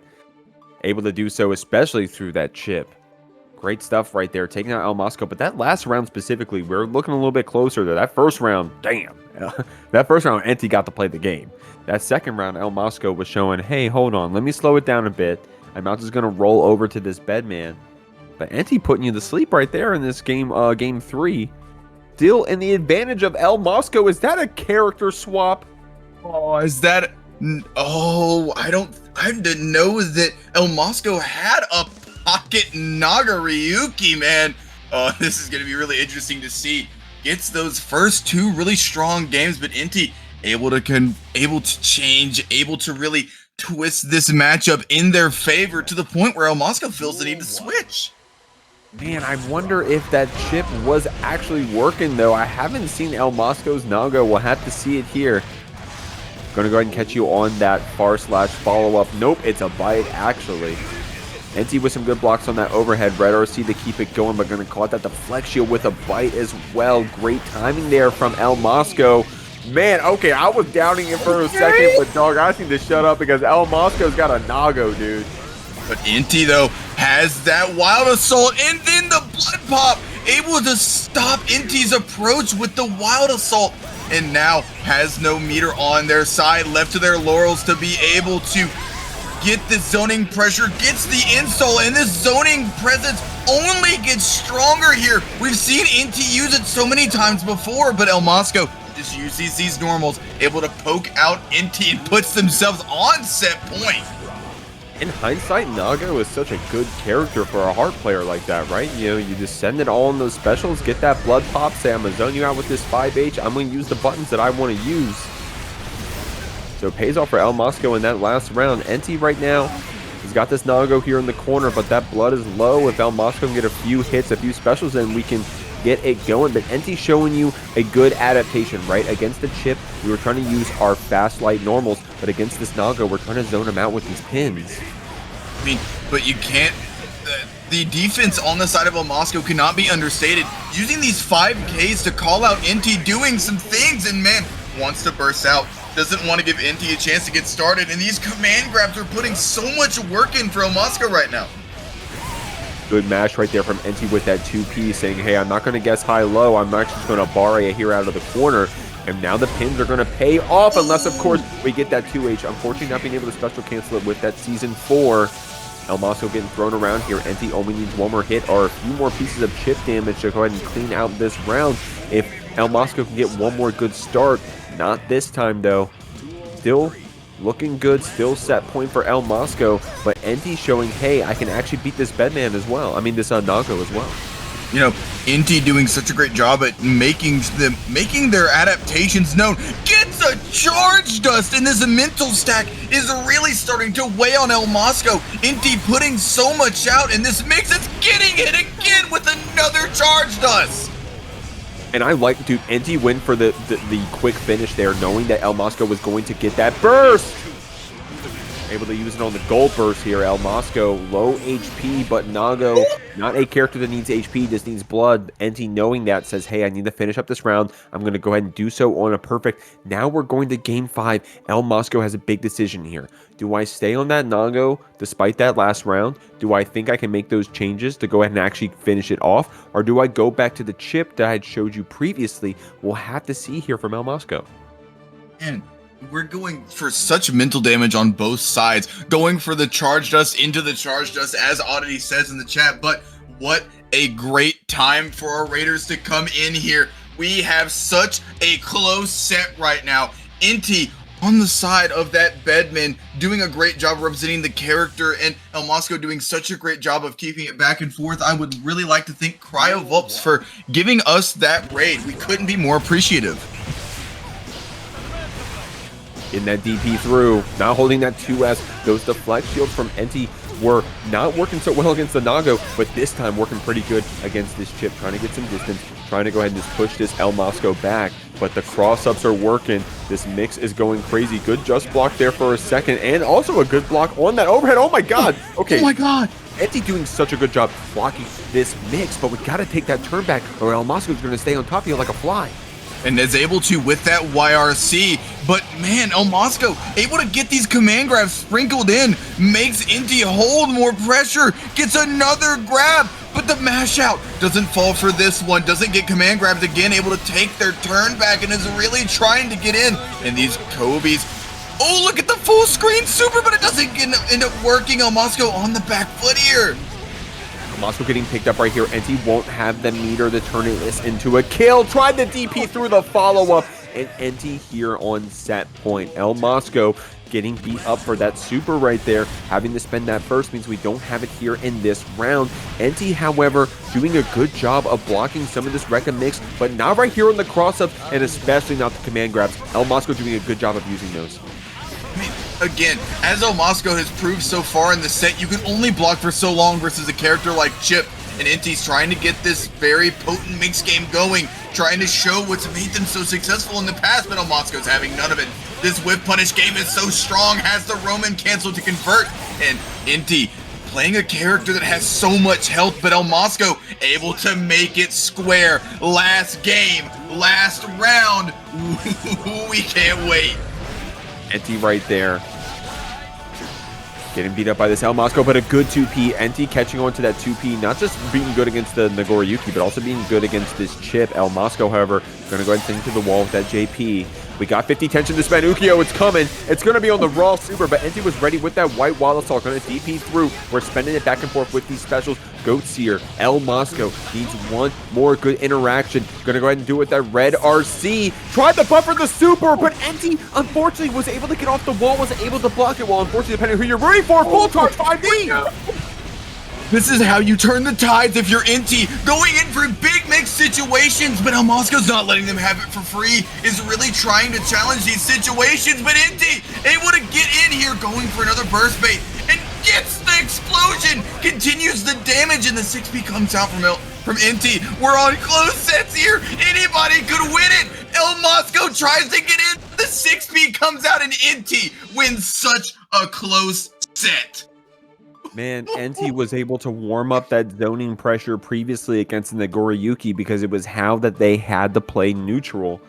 There in that last hit situation said, hey, I've got that warmed up. I know how to swap back to that play style. I'm going to do so here when I got this Chipp on a pixel. Also tried to bait that burst there at the end, but great stuff to Mosco holding onto it. What a close set, man. Mosco, of course, still in the bracket, just down there on the loser side, but now you're going to have to face that Bedman over there in winners finals.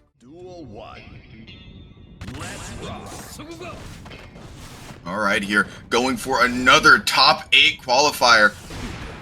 What are we doing? Are we being French? All right, we got Noktriss on the side using that Johnny here, going for more low stagger pressure. Doelmy on the other side trying to vie for their place in this top 8, but Noktriss able to get these big normals out, big counter hits, and is really trying to start this strike throw pressure.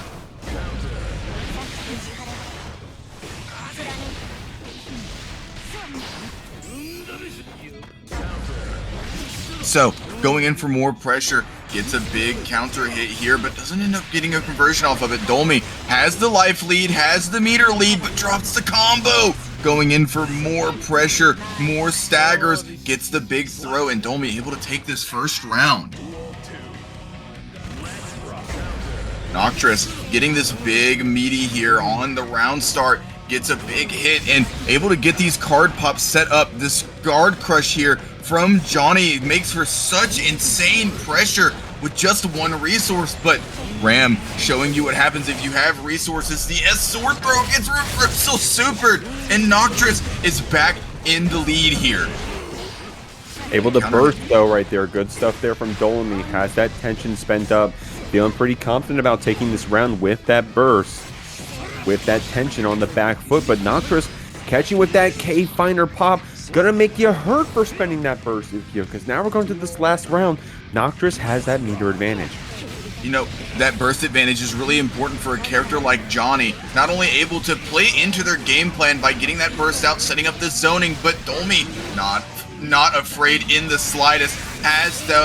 Uses both those swords, but is able to get a super out in the process. This hard knockdown pressure is surely going to be scary. Great tech though, man. That's a sign of a good player, a good adaptation right there. Already ready with those techs, but gotta give it back to Noktriss. getting that bait on that mortar bottle very quickly. Couldn't keep that insane of follow-up, but we still got this Ram in the corner who doesn't have that tension for reversal super, but does have that 4D on lock. Goes for, man, just, oh, what a great dash out of the corner from Noktriss. Such a heads-up play, able to get out of the way from that S-Super and goes in for a throw, but Doelmy has their place still in this game, not getting rattled by that reversal super and back throws to claim the first game. Yeah, Doelmy really ready with those 4Ds, with those back throws, saying, hey, you got to keep it clean against me, homie, or else I'm going to get away with this. Now, of course, if you're too willing to throw that back throw option, right, you're probably going to get counter hit maybe once or twice by this very active Johnny close slash. But that's only if Noktriss makes that adaptation. That's only if that adaptation is necessary. We'll have to see how the play changes, if at all, because that was still a close first game. It was extremely close. It could have went either way. Noktriss showing some great defensive options and showing why this dash from Johnny is so incredibly good, so incredibly fast on both the forward dash and the back dash. But Doelmy able to get in here, really wanting to make Noktriss pay from doing all that pressure on them that first round, and gets the big back throw as you were talking about, G. Dude, that back throw going crazy. Good stagger 2Ks from Doelmy, though. Man, that's some cool pressure right there. Just keeping it simple, you know, that stagger 2K can convert into a lot, especially on that rim when you got people in the corner. Noktriss seeing that drop, spends it on that burst, but Doelmy is ready with that 4D every time that guilty gear back throw incident. Man, these throws are being traded back and forth. Both these players again using BRC, and Noktriss able to come out on top, forcing that burst out from Doelmy, and these resources are being spent so fast right now. These far slashes and heavy slashes from Doelmy are able to come out and really making use of those swords on the back right now. Dude, great stuff right there. Good defense there from Doelmy. Blocking that low misfire, turning into a YRC after, able to clean up that round, but without, you know, it wasn't us getting unscathed, right? We were getting beat up quite a bit there. It was looking kind of close. But these throws, dog, these throws are going crazy for the side of Doelmy. Gonna send Noktriss here through the wall. Gonna spend that tension as well for that hard knockdown. Noktriss does have some resources to play with. Does have that burst for that Johnny game plan if we need to use it. But that low counter hit red RC is gonna start us off pretty well here. Trading the throws right back, too. You know, this strike throw pressure is so incredibly potent from Johnny, and a character like Noktriss is able to use it in that situation. Goes for the misfire, dash up to the cancel, and is able to get a wall break for their troubles. Our knockdown here goes for the BRC and the back throw again. It's made such an appearance in this match and is shown to be so strong. Yeah, but Doelmy with oh my god, Doelmy no swords. Doelmy no swords. Noktriss says, hey, it's all but over. I just need one good confirm. And that's unfortunate for the side of Doelmy spending that burst as well. We're basically even on the resources, so it's, you know, it's not like we're giving up the lead or anything, but Noktriss trying to get something started and doing so very patiently too, right? Trying to get so with that 6S, with that far slash, and Doelmy with similar options with that 5H, with that far slash as well. Going to pick up with the red RC. Doelmy going to get this first interaction. I mean, both of these characters are able to enforce not only guard crush pressure, but just very strong pressure in general from afar. And Noktriss able to get these cards out, able to set up the situation, goes for a safe, well, that wasn't a safe jump, goes back and be a little safe, uses this burst, and look at this conversion, ends up dropping though. The TK misfire able to get the kill here, and Noktriss tying it up 1-1. Low key, that dropping there was actually optimal, because I don't know if we actually would have had the kill there, but able to go ahead and get it on that second interaction where the wall splat was the option to give Doelmy the burst, but the end Senga was still able to kill regardless, so we never got the chance to use it. That was low-key optimal. So good stuff right there from our Johnny player, but we're going back and forth. Yeah, very back and forth here. And again, it comes from how close in design these characters are. Both of them having extremely long normals, extremely punishing pressure, and guard crush to enforce not only strike throw, but high-low options that can come out at almost any time. You see it all over the place, and Noktriss able to get this pressure started first. And Noktriss trying to run it, saying, hey, I'm feeling pretty good about myself getting that last game right there. Doelmy going to burst you back, though. Going to slow it down a bit. Close to the wall, so that's going to be a hard knockdown on that wall break. Great stuff here for Noktriss. Doelmy trying to block it out, but Noktriss paying you back for all those throws we got hit with earlier, catching you one right there on that stagger, getting a perfect for it. Noktriss playing so solid in that round. Noktriss is playing really solid in general, not giving Doelmy a chance to adapt and breathe. Able to use this burst really offensively, but Doelmy not having any of it. Wants to continue this pressure, goes for more pressure, and just has the resources. It seems like the way Doelmy's playing, really making their pressure be felt, really making their pressure be known. And it's almost like we're seeing shades of players like Master Shake who are willing to spend resources to get resources. Shout out to Shake. Shout out to this Noktriss right here, getting a nice super out of the corner. Getting that card pop as well. Oh, okay, good stuff. Good spacing there from Doelmy. Was able to actually get away from that card explosion. Spending the burst as soon as you get it. And I don't blame you, because if you got wall splat right there, you weren't going to get the chance to use it.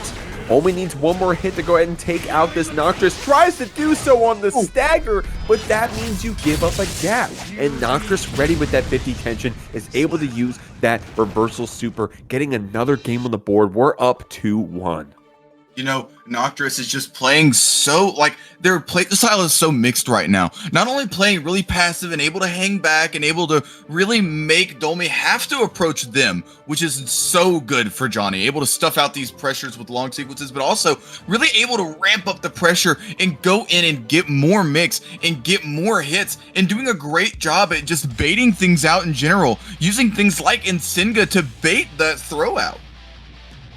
Real quick, so our players their levels are around like 100 right now, but damn, dude, they are playing so well right now that just showing that character level doesn't really indicate skill at all, right? Level 100 on your character, you know, I don't know how many hours that is, but these players are playing like they know what's up. They are ready to win this with everything they got. It's so much fun to watch. Right now, Noktriss has you in the corner, catching you with that 6K. Doelmy ready with that burst. Wants to spend that tension if we can. You know, going for more of this pressure. Doelmy able to get a foothold back in this game again, but has to use both their swords. If that pressure didn't end up connecting, they would have been in big trouble, but oh no! Doesn't end up getting this pressure. Goes for the left-right mix. Goes for more left-right mix. I think I would have gotten hit myself. Only showing you that we have a reversal super of our own with that Mortabato. Noktriss keeps saying, what's my name? What's my name? Doelmy saying, hey, Mortabato, hold that one. But nice pickup on that Wild Assault. Got us in the corner with that 6K. Noktriss getting away with a lot of those 6Ks, which is pretty good at stuffing maybe the startups of Far Slash and 5H from Doelmy, but also stuffing the fact that they want to jump a lot. Noktriss didn't have any tension to spend on that 5D pickup. Doelmy trading back and forth with these rocks, but that 6K able to get right over it. What a good answer in this matchup. You know, I see Doelmy end up, Noktriss able to counter these jump-ins so often. YRC on the side of Doelmy gets a big back throw, goes for the stagger pressure they've been representing so much, gets the low to keep the pressure going with those explosions, and gets another throw, but doesn't have sword on their sides. Your mix is only so potent right now. Has to go for more strike throw, and Noktriss is able to get out of the corner. Dude, this stagger from Doelmy, though, those 2Ks have been so crazy. Noktriss able to get this round right here, and it was a testament to how good their defense was. Because, damn, I think Doelmy would have beaten a lot of us that round with how well they were staggering that 2K, that 2D there in the corner. Got Noktriss dunked down with that JH. Got you on that cross-up. Couldn't keep it going, but that was looking sick there for a second with that 5K link. Noktriss here in the corner getting thrown around. Doelmy wants to spend that tension to turn it into a positive bonus. And gets the wall stick right as that burst ends up accumulating. Noktriss has the meter on their side, gets the BRC forward, traps Doelmy in a bad situation, but the Mortabato's able to catch out, catches the backdash with that very active close slash, and the JH keeps Doelmy in this set. We're up to another game 5, Jeek. Both of these characters have such violent normals, but especially Ramlethal with that slam dunk JH saying, sit down. That shit is so fire. Great stuff right there. Evening up the games, going back and forth. I think one thing that's really been paying off for Doelmy is how willing we are to send it on that 50 tension invincible reversal. We saw that we were getting hit a lot from it on the side of Noktriss, able to spend it in that stagger on that H-sword pop and those 2Ks. Doelmy saying, hey, I have that tool also. Let me show you that you need to play around it as well. You know, and it's just so incredibly scary from the side of Ramlethal and Doelmy themselves. Doelmy is doing a great job at representing these options, and look at that throw on the whiff normal. Noktriss maybe trying to set up for something, but it doesn't end up working out. What a great match. Look at that stagger. Oh, man. Dude, I got thrown. I got thrown there. Dude, Doelmy has a game plan. I'm going to get you in the corner. I'm an H-sword. You got to hold that explosion. When am I going to throw you? Is it going to be after the first 2K or the fourth one? Noktriss has you here in the corner, though, actually, with the life lead. But Doelmy has that tension to spend to keep this pressure going. Four-star PS, homie. You got to hold that S-sword. But Noktriss going to go ahead and try to get a throw in. Doelmy ready with the tag. You know, while that Volt over mix is so good, especially whenever you have that S sword down, it can be countered by just stand blocking, and Noktriss showing it there, able to get back on offense, clipped with the low, and this pressure is starting them out. The charge just doesn't end up working, and gets the far slash. Noktriss able to put themselves back on set point, but Doelmy has not been one to not answer back. If Doelmy has one thing, it's answers. Blocking this out. Getting caught by that K-Finder, though. A little too antsy on that wake up. Gets caught with that close slash, but the back throw. That's probably what Doelmy was trying to show earlier. Yeah, we were giving Doelmy a lot of credit earlier for those 4Ds, huh? So here it is in this game 5. Good block on that Mortar Botto. Getting a nice little punch with that K-Finder. PRC to keep that pressure going. Catching you back with the throw. One more interaction will take it, but Doelmy was ready with the burst. Doelmy, you gotta burst out there. Such a great job on defense and able to get that back throw. Has 50 meter on their side, and we're not seeing it into this game. This pressure is so incredibly oppressive, but man, Noktriss able to mash out of that situation and punch their ticket to top 8. Great stuff from both players. That's not to say that we don't have something that we can give a little sneak peek for. We're excited to announce it.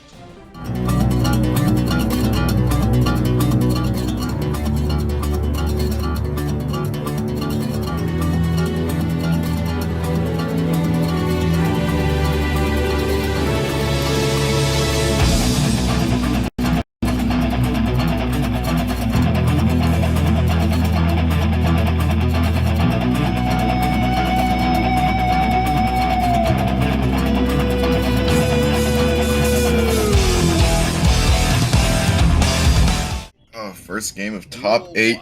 Couldn't be more excited. We got Noktriss coming in from top 8, seeing them just on stream not that long ago for the top 8 qualifier, but Yarnspunstory coming in on that Jacko, able to get in here after being on stream themselves. This stagger strike throw pressure giving Noktriss a taste of their own medicine. Noktriss deciding to burst out though. Yeah, Jacko, a deceptive character in the sense that you have to really understand how to play against her specifically, right? You see characters like Faust and Potemkin, and visually you can understand they probably maneuver the game differently. Well, Jacko does so as well. With these bots, with these unique normals, gonna go ahead and clean up this first round here. She can be somewhat of a filter against people learning the game for the first time. Hey, the tools that I know, the tricks that I know, may not work as well against a character like Jacko. We'll have to see Noktriss getting tick thrown here in the corner. Yep. Very scary pressure coming out from Yarnspunstory, showing a great understanding of this character, and you're right. It's so hard to be able to learn versus a character like Jacko just because of how unique and interesting she is. Big 6P here coming out from Yarnspunstory, gets a counter hit on that Volt in and gets a perfect in this first game. Also with that 2S too. What a unique normal right there from that Jacko. A button you don't really get to see very much. Has some niche interactions and, of course, combo fodder like we saw right there. Now, Noktriss does have some good answers on that Johnny, right? Of course, you got your K-Finers. You're going to be able to go ahead and check some of these bot call-outs, some of these command attacks and stuff with 6K. We'll have to see if that comes out from the side of Noktriss. Noktriss, in their last set, I think was, if I'm not mistaken, was a comeback set. So Noktriss definitely a player that wants to get that data, wants to see what things are happening on the screen before we commit too much to the game plan. Good stuff here on this first game for our Jacko player, however. And not only that, but we know this competition is extremely tight right now. Out of 50 entrants, we're at the pinnacle of competition right now. This top 8 is going to be close, and I'm assuming Noktriss is definitely just gathering data, letting Yarnspun do their pressure just to see how they want to run the game, how they want to approach, and how they play against Johnny in general. Oh my god, starting really clean right there with that 6K. Yarnspun doesn't want to spend that burst yet because we weren't threatening the corner break right there. Holding onto it, Noktriss going ahead and spend it back. That PRC catching the startup from Noktriss, turning to a counter hit close slash, turning into a wall break. That is some damn good damage right there. And without even having the overdrive, unfortunately that BRC meaning a whiff grab, but also meaning no punish. So a blessing and a curse. However, Yarnspun gets that cleanup, gets that round, and we're looking pretty good here in this game too. These combos from these counter hits and just insane pressure overall is really mounting for Yarnspun's story right now. Willing to be a little bit more patient on offense, wants to make sure that Noktriss isn't going to press, but is able to react to the blue wild assault there, a skill that's very much needed against a character like Jacko that's able to get this pressure started and going. A big combo here, but Noktriss has meter on their side. And we saw Noktriss was willing, at least against the Ramlethal, to spend that on that reversal super. And Jacko, another character that will leave those gaps, right? Between our 2Ps or 2Ks, in between those command attacks. We'll have to see. Noktriss only having a little bit of HP left. And I like that from Yarnspun. Of course, we got that hit confirmed with the 2D. Didn't have to worry about the special cancel after. Just said, hey, I'm going to spend red RC. I'm going to line it up. I know I only need one more hit to get this game 2. I'm going to make sure it happens. Great stuff for our Jacko. You know, it's going to be so incredible to see Yarnspun's story throughout this bracket, but we are in winners, so Noktriss isn't out of it yet. It's only game 2. You can still strike back, and Noktriss able to do a great job finding their own pocket of pressure and really expanding it, really pushing Yarnspun's story to the corner, but it just didn't amount into the situation that they wanted. Yarnspun able to get out, able to continue, catch their breath, and not get thrown off by this pressure. Yeah, I don't know if I've seen a Jacko this good here in the beginner bracket scene outside of some players off the top of my head. There's Squish, there's Cake Craver. You know, you don't really get to see too much of this character. So sometimes when you start getting beat up by these bots in the corner, you're like, man, have I even had the opportunity to learn against how to deal with this sort of stuff? Yarnspun throwing you through the gauntlet right now, but I know Noktriss has the tools to bring it back. We'll have to see here in this game 3. It's never over until that third game is up on the board, and I assume that Noktriss does in fact know this. Going to be a little bit more patient in this game and not really trying to push that advantage as much. Gets a big normal to start the game. The counter hit 6K is going to be able to convert into a big wall break. You got the wind at your back right now, doing such a great job propelling yourself forward. Talking about propelling forward, you got that 6K, that forward momentum normal. Yarnspun on a pixel, doesn't get the chance to come back with it. Noktriss going to go ahead and clean it up with that close slash. Great first round here for our Johnny player. Pretty close to a perfect, if I say so myself. But Yarnspun able to backdash those guard crush cards, able to get you picked up with these bots. Going to carry you to the corner.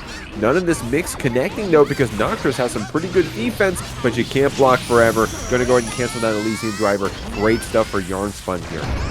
And Yarnspun is just so incredibly efficient at this pressure. Has to force Noktriss to guess at any chance and uses that OTG off the grab setup to secure themselves set point. Noktriss not wanting to press forward, not wanting to press this button, really wanting to give themselves time to adapt and give themselves a chance to get back into this game, and that's a great start.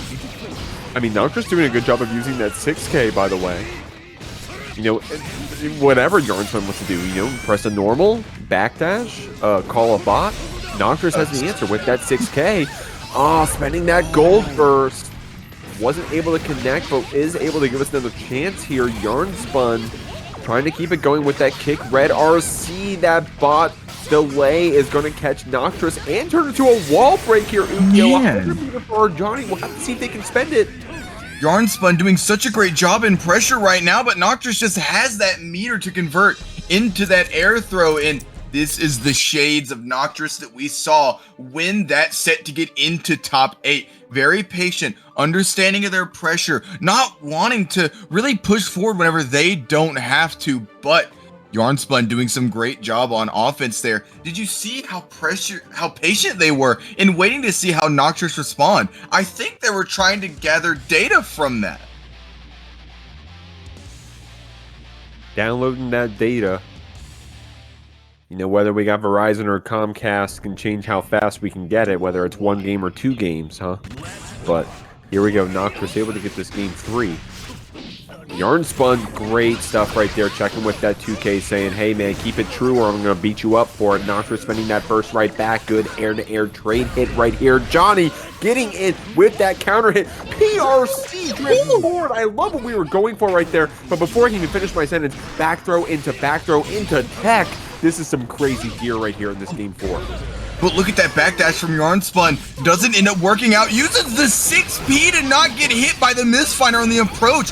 What a heads-up play. Has to use that YRC to get out, and dash-up throw is such a potent option. Noktriss looking like the version of themselves that got into top 8 here. But Yarnspun showing you right back, saying, hey, if you don't know what you're doing against this Jacko, I'm going to beat you up for it. Try to do that command attack, but the bots were too far away. But the threat of it alone kept Noktriss blocking, trying to get in with a IAD normal, but Yarnspun getting you with that anti-air 2D, beating you up right here with these counter hits as well. I like this. Yarnspun does have that 50 tension, tries to cheat it with that PRC drift forward, but Noktriss going to carry you to the other side of the screen with these good Johnny normals, trading back and forth, scrambling here. Both players want it more and more, it seems, and the cross-up from Yarnspun is going to put us onto set point.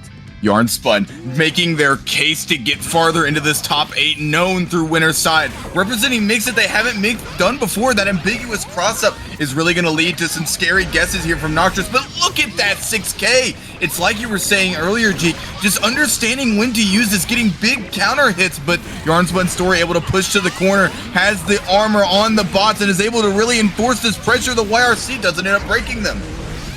Noktriss right here going to go ahead and juggle you around with that insane counter hit. I love that from Yarnspun saying, keep it true, homie, or this 6B is going to clap you back. We got the burst. We are being patient about spending it. However, 2D red RC Yarnspun, a little bit of a drop right there, but it's going to turn into some zoning, a little bit of a drop. The Noktriss getting caught on the recovery frames of that normal. Only one more hit will take it. Yarnspun, however, has that burst to keep themselves safe. BRC drift back, trying to dodge that bot. 6P whip, and just like that, Noktriss with some good, well-spaced normals with that 2S, with that K-Finder, puts us onto game 5.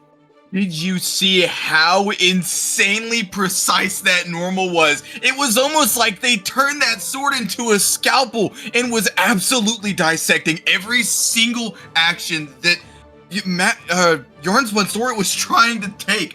Oh my god, what a match. What a match, man. Going into game 5 here. Noktriss is not out of it yet with that clutch factor. These poor TOs, man. Poor C-Roar over here saying, man, is it another game 5? God damn. Yes, it is, C-Roar. Lock it in. It's going to be game 5s all throughout this top 8, apparently. Both of these players want it more than the other, it seems, and they're going to fight it out and prove it here. What's the round start, Ukio? It looks like it's going to be that 2S called out by that jump up, but Noktriss has that burst on that round start. We got the bomb set up. Yarnspun, oh my god, picking up in that 5D bomb setup. We're showing up on some tricks in game 5. Oh my god, making sure, reaching into that bag, getting that mixing, getting the wall break, goes for that positive bonus, and now Yarnspunstory has the wind at their sails, but Noktriss not afraid to cut those sails down, gets a big misfinder through the bots, and using this pressure, or using this meter to keep themselves in pressure, goes for another card setup, but Yarnspunstory not afraid to mash out. Blue Wild Assault gets the kill. We're on set point. Yarnspun right here on the set point. 6P counter hit. Pretty good start. Oh my god, what a good backdash right there. Noktriss was going to counter hit you with that 2S, but Yarnspun with that backdash was able to keep themselves safe. 50 tension built up right here. Gonna keep it spent with that PRC. Good just block on that check from Noktriss, bursting us into the corner, but that 6P is doing so much damage on the side of this Jacko. I mean, and just look at how effective this pressure is from Yarnspunstory. The reversal super is able to catch out Noktriss, has the Roman cancel, and secures the game. What a tight set. Yarnspunstory was on the edge of being reverse sweep right there, but able to keep their composure, stay calm, go for some insane setups, and win a really close set. Great stuff from both players. All right, y'all, if you've been watching the VOD, you've already seen Enti play pretty hot on this Bedman earlier, but they're up against Chaz-kun, and this isn't the Duel Academy. This is the Get Good Gambit. You gotta look out for these Bedmen baiting your DPs here in the corner and Kobe through the wall. You gotta remember, this Bedman character may not be on the top echelons of the tier list, but they deal damage. Chaz-kun ready with that burst, but wasn't ready for that 236S red RC. Enti with a really good start here. Enti being so aggressive right now, really not letting Chaz-kun a chance to use that backdash, to use this pressure, to use these DPs, and gets a big counter hit. Enti looking at how they're putting that damage on the board, and Chaz-kun is already on the back foot here. Clapping right back, dude. Look at that. Chaz-kun spending that stamina to go ahead and get that wall break. And I love that. That's a little bit of a callback to our Master Shake, willing to spend that stamina, but get that positive bonus. Enti able to slow things down with that PRC, but you got 50 tension. You may as well spend it on that RTL. May as well spend it all for that damage, it seems. Enti with the hard knockdown, getting caught in this overhead. We're getting that burst meter back, but Ukio, I don't know if it's going to matter as we can hit the wall with that Tyrant Barrel. And you gotta take this mix from Chaz-kun in these situations is so incredibly scary with that pressure, and that positive bonus just really letting them snowball that round. But Enti, not afraid, has these follow-ups, goes in for more pressure, but the jump back, normal, able to come out from Chaz-kun. These natural resources are slowly depleting on both sides, but running forward will get you more. Enti showing why that's important. Enti is going to get some tension here in a moment, but Chaz-kun is the one going to carry you through the wall first, it seems like, unless, of course, we spend this YRC. That backdash on that Sin, man, if you guys don't remember, when Sin first released, that backdash wasn't so hot. But it has since been improved quite a bit, and Chaz-kun showing you how strong it is, able to backdash out of these Bedman normals, getting this counter hit, sending through the wall with that Kara Tyrant Barrel. Not enough to kill, but it's looking good for our Sin player. We need an answer here from this Bedman, but it won't be in this game one as it goes over the Chaz-kun. What a good start. Man. What a crazy first round. Both coming down to the wire there. But, you know, Chaz-kun just able to come out on top. Just going in, establishing that pressure, making Enti be on the back foot. While Enti has been very good at defense in the past, just showing that you can't block forever, especially against a player like Chaz-kun. Now, if I'm not mistaken on the GGG history, Enti is Enti one of your regular top 8ers? Or no? I think I don't remember if last bracket was their first, but I do know, well, no, it wasn't, because they have top 8'd before. We've seen them go very far into this bracket, and in fact, last time we were here at Gambit number 6, they had to play against Squish and had one of the closest sets we have ever seen here at the Gambit. And they're continuing that again, going really insane into this pressure, and Enti just having to hold it. You can't really do much if you're Enti, but Chaz-kun able to get another big buff and goes for more damage. Of course, Chaz-kun right here has that first game, but both of these players in the top 8 means that they've already earned their spot in that Got Good Gala, getting top 8 in a Get Good Gambit event. Chaz-kun able to use that RTL to catch Enti lacking, and we don't have any tension to spend, any defensive mechanics left, and that means that Stagger is going to beat us up. Chaz-kun right here with the game lead and the round lead. Man, Chaz-kun really wants better seeding in that Gala coming up, and man, Enti though, really establishing this pressure, using these dust, and they've been doing that so often. They've been using these dust to really catch the opponent off guard and getting this big stagger pressure, counter hits coming out from a character like this, and look at that damage. And I like that from Enti as well, doing that double close slash route, going to this install, going to push you back with these error codes. But I love that from Chaz-kun saying, hey, I don't want to hold this gimmick. I want to get in. I'm going to spend that early low. But Enti's still catching you on that startup regardless. Deflect shield to push back this Chaz-kun a bit. Chaz-kun getting, however, this pickup. Going to go ahead and send you through this wall. Not quite yet. A little bit of a dropped ball, but it pays off for Enti with some great blocks on both the hoof stomp and the 5D. You know, Enti's so great on defense, willing to use their burst meter more than just to get out of a sticky situation. Looks like a machine is haunting this player right now instead of a human haunting Bedman itself. Oh my god, this defense is so incredibly good from Enti right now.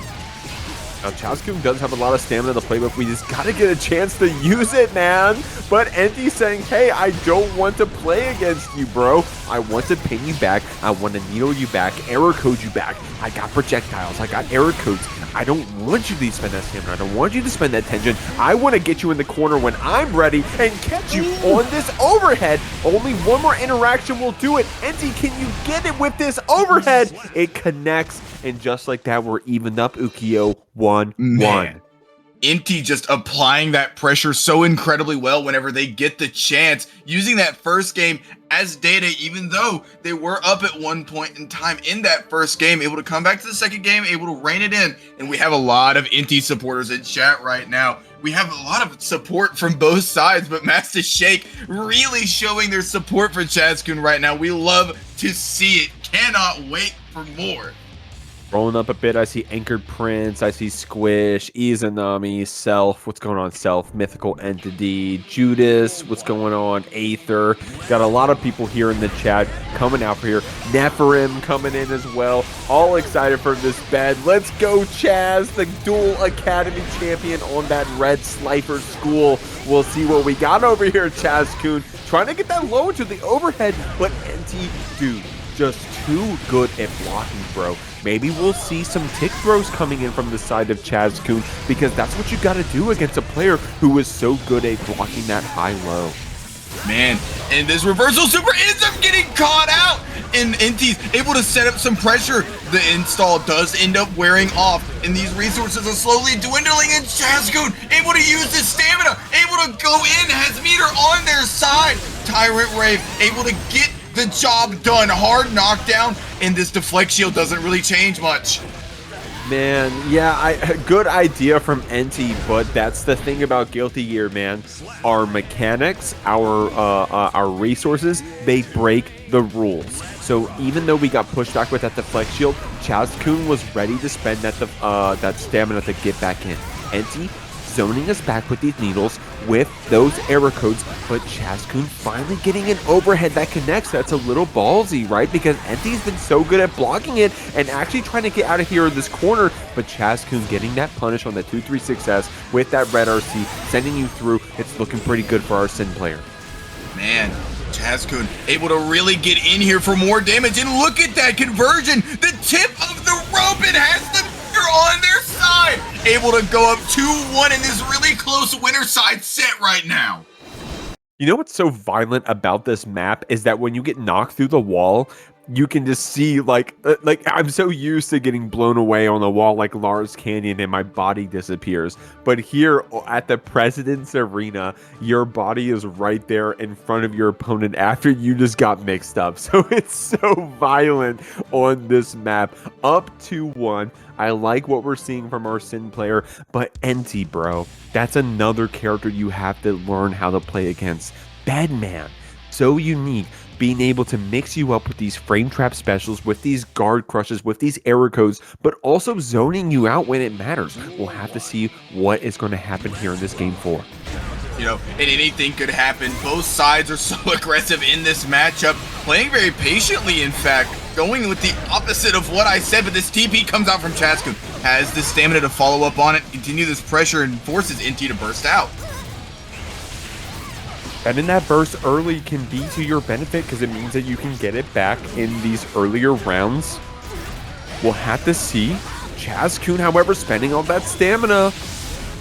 Spending that tension as well. No resources, but we do have that hard knockdown to back us up. We got to use those honest sin normals at this point until we get those resources back. Chaz-kun does also have that burst. We'll have to see if they even need to use it here in this set, in this round against Enti. Getting that distance back with that deflect shield. No, and just really great on defense. Again, I keep saying it, but it keeps ringing true. Look at the punish on that. Going so far back and really establishing this pressure, goes for the jump, but doesn't get the burst bait. Chaz-kun able to navigate this neutral, catch Enti trying to backdash, and gets another big combo off of it. Chaz-kun's conversions are so incredibly potent.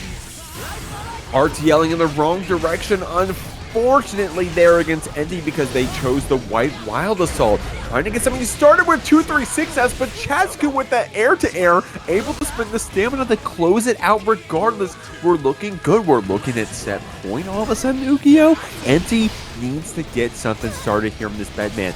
Needs to put this sin to bed. He's only, what, 9, 7 years old? We need to get him on a good sleep schedule.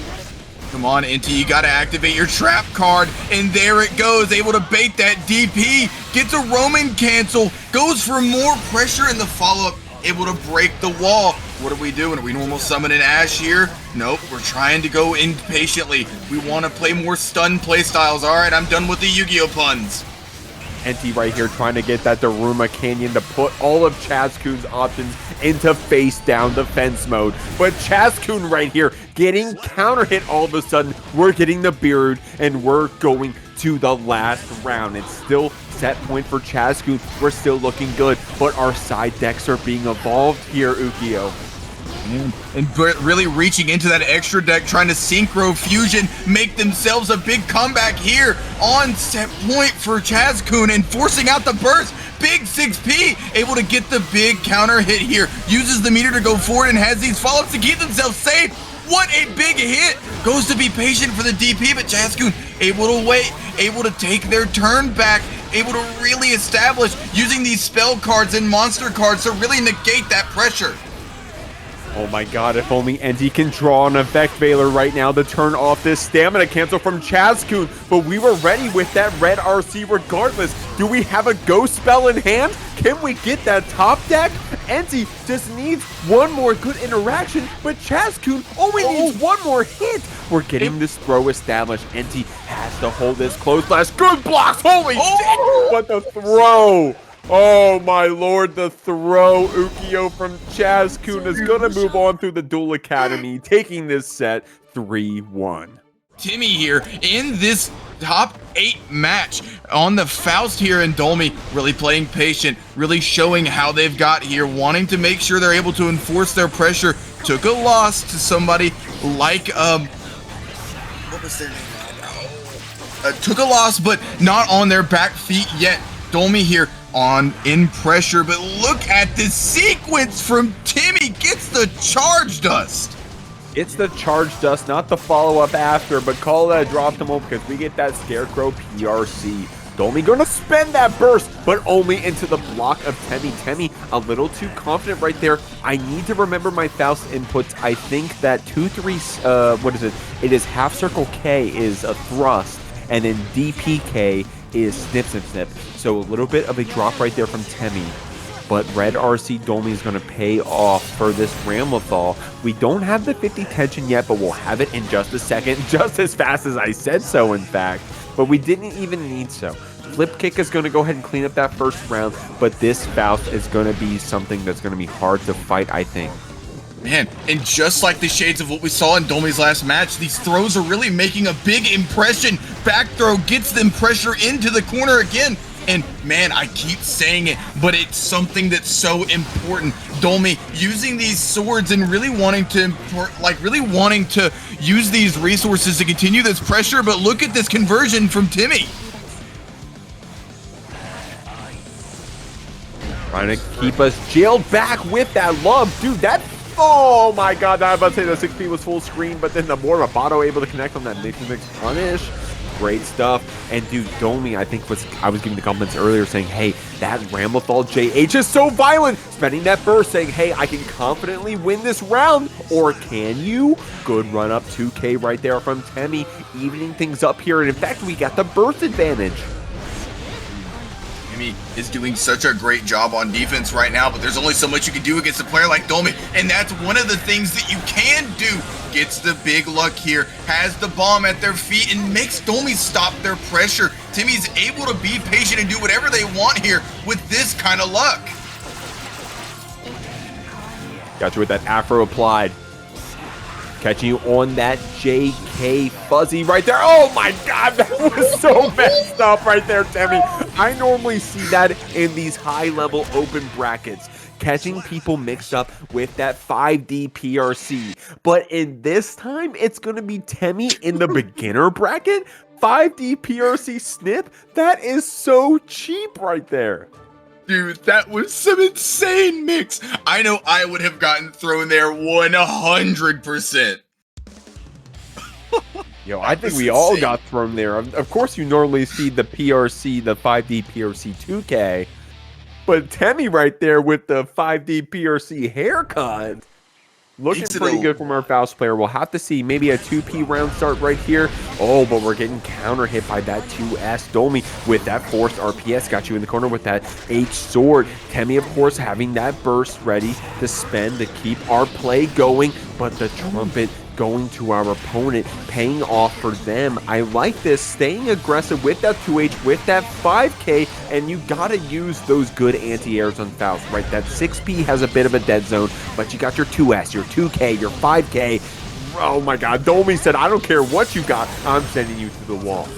Man, doing such a great job here on offense, but look at Temmie using that Scarecrow PRC, gets the safe jump on the JD. Not only does it make for great Oki, but also goes into more, but man, Doelmy representing these back throws while in the corner and gets the round because of it. Such an aggressive player on defense, isn't willing to take one quarter and be patient. They want to get out of it right away.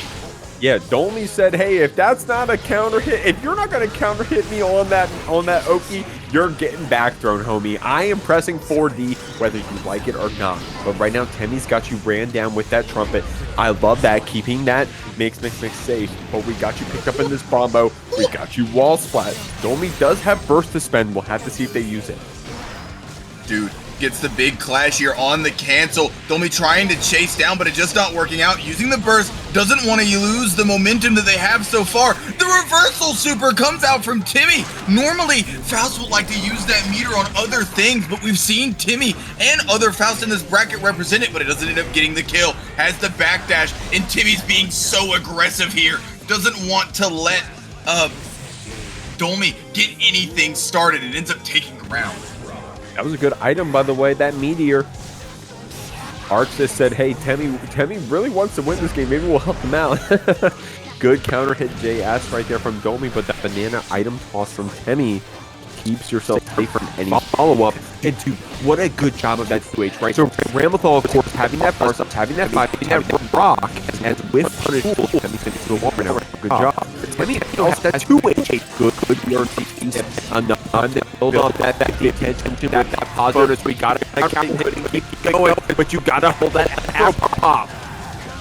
You can only do so much if you're on defense right now, and Doelmy just ends up succumbing. Temmie going up 2-0 in the set right now, but man, this set has been so just chaotic and explosive that it doesn't feel like it's only been 2 games. Loving what we're seeing. Loving what we are seeing. Been a good set so far. Been Temmie playing a honest mid-tier Faust up against this honest mid-tier Doelmy against this Ramlethal. You guys want me to admit it? This Ramlethal, honest mid-tier. Is this the first time you're hearing it? Good burst right here from Temmie. Mini Faust applied on the screen right here. Good 6P right here. Good block on that overhead and that thrust. But Doelmy's getting things started right here. Got Temmie here in the corner with that JH. That life total not looking too good, but good punish right there. Doelmy has to spend that burst. Oh, going for another big mix-up. Normally here, they've been going for that PRC grab, but it hasn't been... it's been so effective that they're thinking that Doelmy is going to try to develop some counterplay to it, and there they go for the overhead and really track Doelmy in a very scary situation. Only meter they have on their side right now is burst, but Timmy's not afraid. Goes for the JD, but it doesn't end up connecting. Uses the leap to skip through neutral and get a big close slash. Gap, gap, gap. Great stuff right there. You have to call out those loves, those Afro loves, with some kind of approach. With a jump air grab, with a gnarly button like a 2H, or in that case, a kick flip from Doelmy. Great stuff. You got the Afro applied though. That means that you have to hold some stuff from here from this Faust. Temmie got you here in the corner, trying to get something started with that JD, but Doelmy answering back with that JH. A hell of a normal from that Ramlethal, but we're getting bomboed out here, Ukio. Look at this conversion. It's almost as if any time Timmy's able to hit something, he gets a conversion off of it. But look at Doelmy able to burst out of this situation, gets a big counter hit, goes into the wall. The YRC gets baited, and Timmy is on set point. Temmie earned that one right there, man. I'm gonna keep it $500 with you. Blocking that YRC, getting counter hit right here though. Doelmy answering right back, dunking you down with that JH. You gotta hold that JH. Unfortunately, couldn't keep it into a combo. Temmie ready with that 2H back. I was trying to say it earlier. That 2H is so good against this Ramlethal, against that far slash, that 5H. What great spacing, of course, being a low as well. Mini Faust trying to keep this combo going. We got that Afro applied. You got to be careful about what you block, Doelmy, but that flip kick red RC into this S-sword combo. Temmie was ready with the burst, however, Ukio. Such a gnarly S-sword combo, and doing it in style. The backdash, though, gets caught up by the banana peel. Oh, but look at this luck from Temmie, only getting more and more banana peels. The overhead doesn't end up connecting. Doelmy able to block it, and we're so close here. That 2H, though, it's putting in so much work, but that JS ends up giving Doelmy a game on the board. They're not out of this yet. Doelmy said, I didn't get top 8 in the Get Good Gambit just to get beat up by a goddamn Faust player. I know what I'm doing. I can block out these items. I can block out these loves. And I can show you that Ramlethal has some good buttons against this Faust. But Temmie playing so solid. Not only in those first 2 games we won, but in that last game, Ukio. Temmie playing so hot. Of course, Doelmy got the win there, but that's no discredit to this Faust player. We're moving on to game 4. What's the round start? It looks like it's going to be that 2P, but good jump back from Doelmy. Man, this set has been so incredibly close so far, despite the set score. Wanting to play patient, wanting to get a read on each other, and using these bursts to not let one person get an advantage. Windshield wipers come through and clean up on that Scarecrow. Doelmy wasn't able to keep that first 8-sword pop-up clean with that 5K, but then we got the pickup after. I think that maybe our Faust player Temmie was a little confident with that PRC super, but Doelmy saying, hey, I don't know what that is, I'm just going to far slash you, was able to take that round. Looking pretty good for Doelmy. Temmie getting picked up by these rocks right now. Blocking it out. I like that jump back. You have to do that against that rock. Good block on this overhead. And dude, good awareness of those throws. Doelmy, however, still got you in the corner. Dude, we have the 50 meter, we have 100 meter on our side, but we don't have the swords to be able to use our most damaging super. Being able to continue this pressure, but look at Temmie. Heads up burst here, uses the Scarecrow PRC to get in. Starts their pressure, and we've seen how scary it can be. The run-up throw after the YRC, and we're going to game 5, G. Oh my god, I love Guilty Gear, bro. Oh my god. So A lot of reasons why that was the best option, right? So first off, the fact that when you're in the throw animation, the Afro pop doesn't hurt you, right? So, okay, of course, I'm going to throw my opponent. Two, you had a round lead and the HP lead was insane. So even if you were wrong there, you were fine, right? Great stuff there from Doelmy. We're moving on to game 5, showing why this Ramlethal is a character to respect, but Temmie also clapping right back with these niche Faust interactions saying, hey, you have to play around my items, you have to play around this Afro because I'm so willing to command grab you. We'll see how often that comes up here in this game 5. Man, and just, it's been so incredibly back and forth. While first Temmie was able to start out fast, able to get these games on the board, it's almost as if some kind of switch or some type of dial has been turned inside of Doelmy that just lets them play more patiently. It's like they took a breath in and are able to get back. They're using these great normals inside of this range here, but Temmie not afraid to mash, not afraid to catch them out of the air, and they're forcing them to step back, forcing them to be patient, but ends up winning the trade anyways. Now, Temmie does have that tension. We're going to spend it on that PRC. Doelmy has to hold this bomb and this Faust pressure. Temmie also having to hold that bomb. Of course, if you're uninitiated, that bomb can affect both players. Great counter hit JD there from Temmie, putting us here on set point, showing us why we deserve this set after those first 2 games. But Doelmy playing so hot in the last 2. But man, these anti-air 5Ks, dude, Faust looking like a top tier sometimes as long as we get an anti-air counter hit.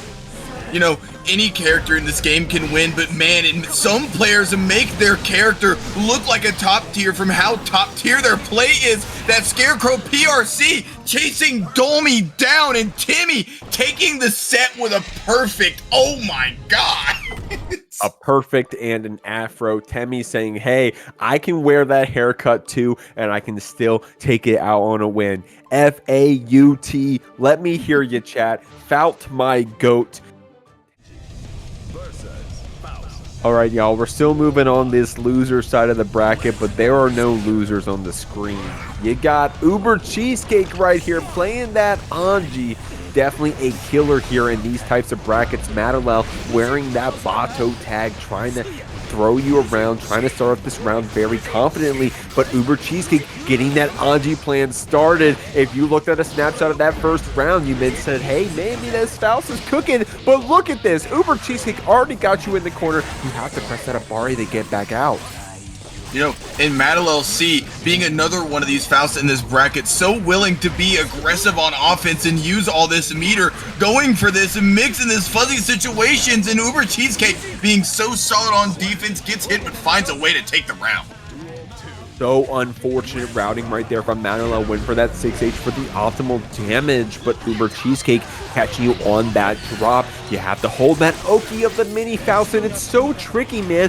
Madalel getting you with that snip command grab afterwards, and you can do so in the middle of those hits of that mini Faust. It can be very tricky. You have to hold up to go ahead and get hit by mini Faust or get command grab. You have to pick. Ubercheescake with a good red RC. I like that spacing as well, getting away.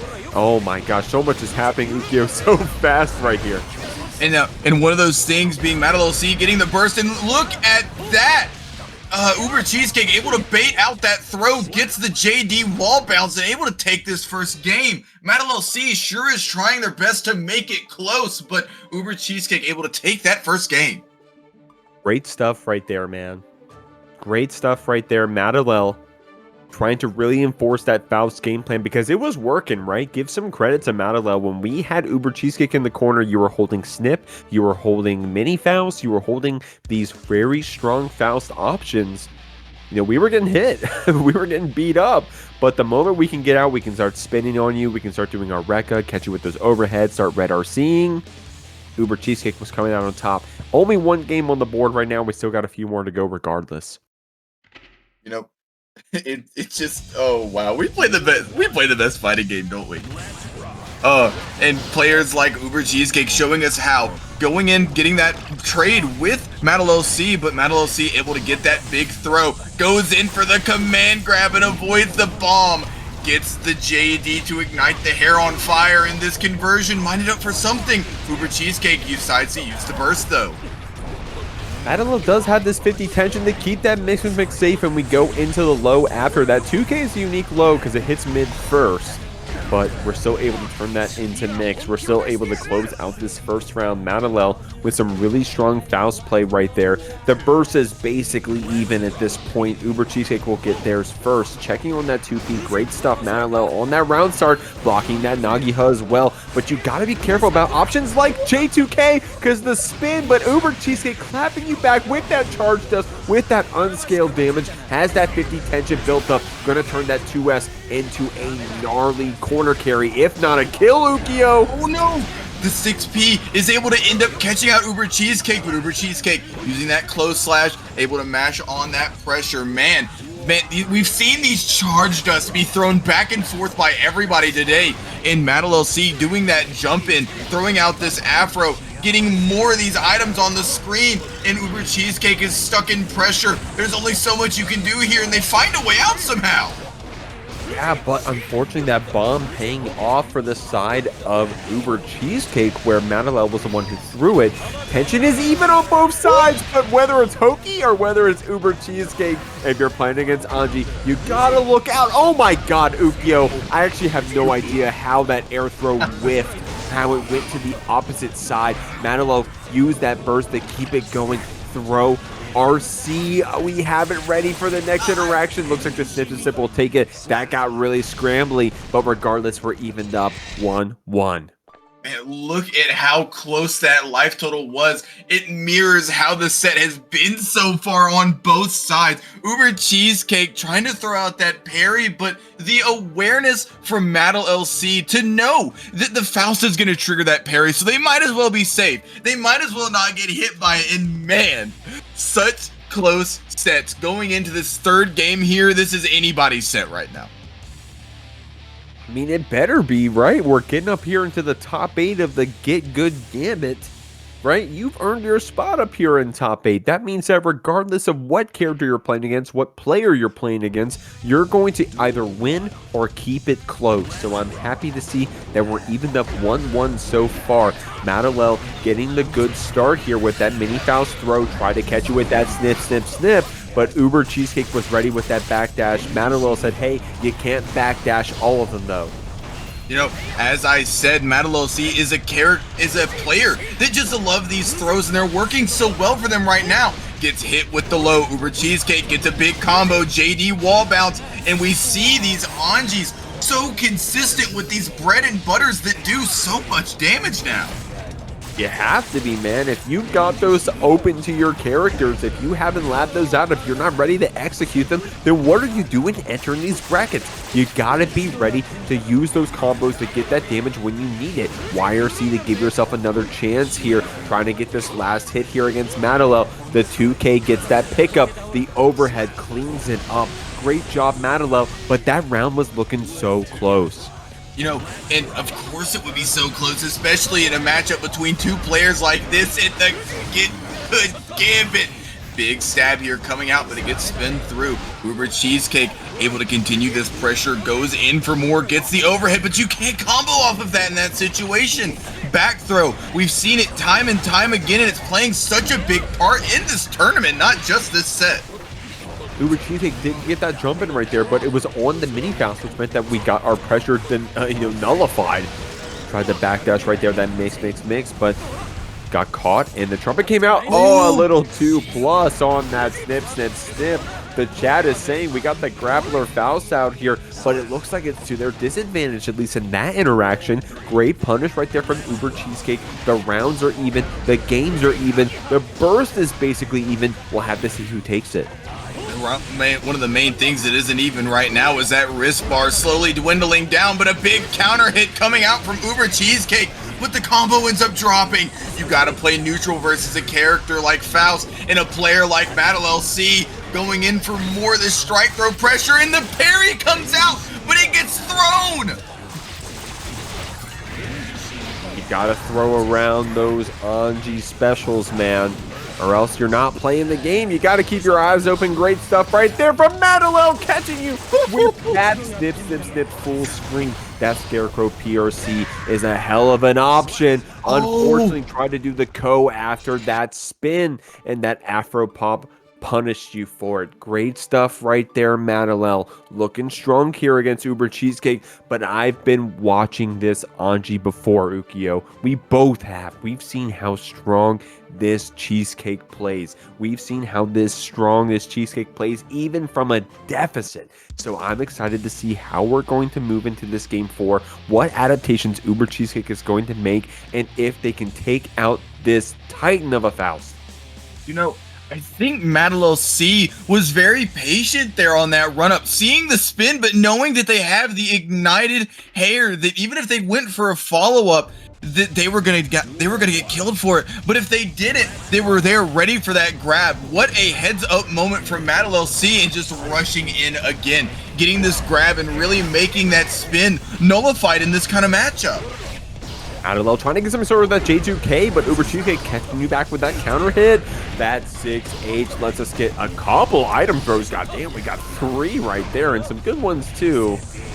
Having to block that banana, great stuff. Madalel, you see how confident they are with that throw. It gets a little bit of a whiff there on Ubercheescake trying to get that jump in, but the love pushes you back.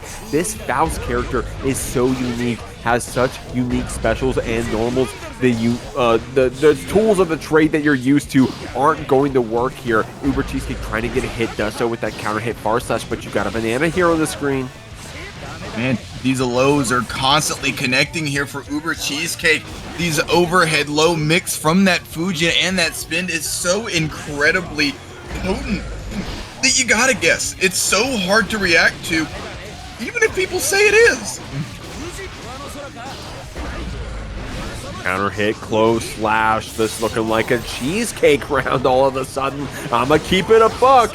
Nice burst right there from Madalel. You had to do that, but 100 tension on the side of Cheesecake gets a perfect, puts us here on the game 5. Z-Roar. Z-Roar, you hear this, homie? We're going to game 5 every round. These TOs are loving this, are they? Man, from a commentator perspective, I love me some game 5s.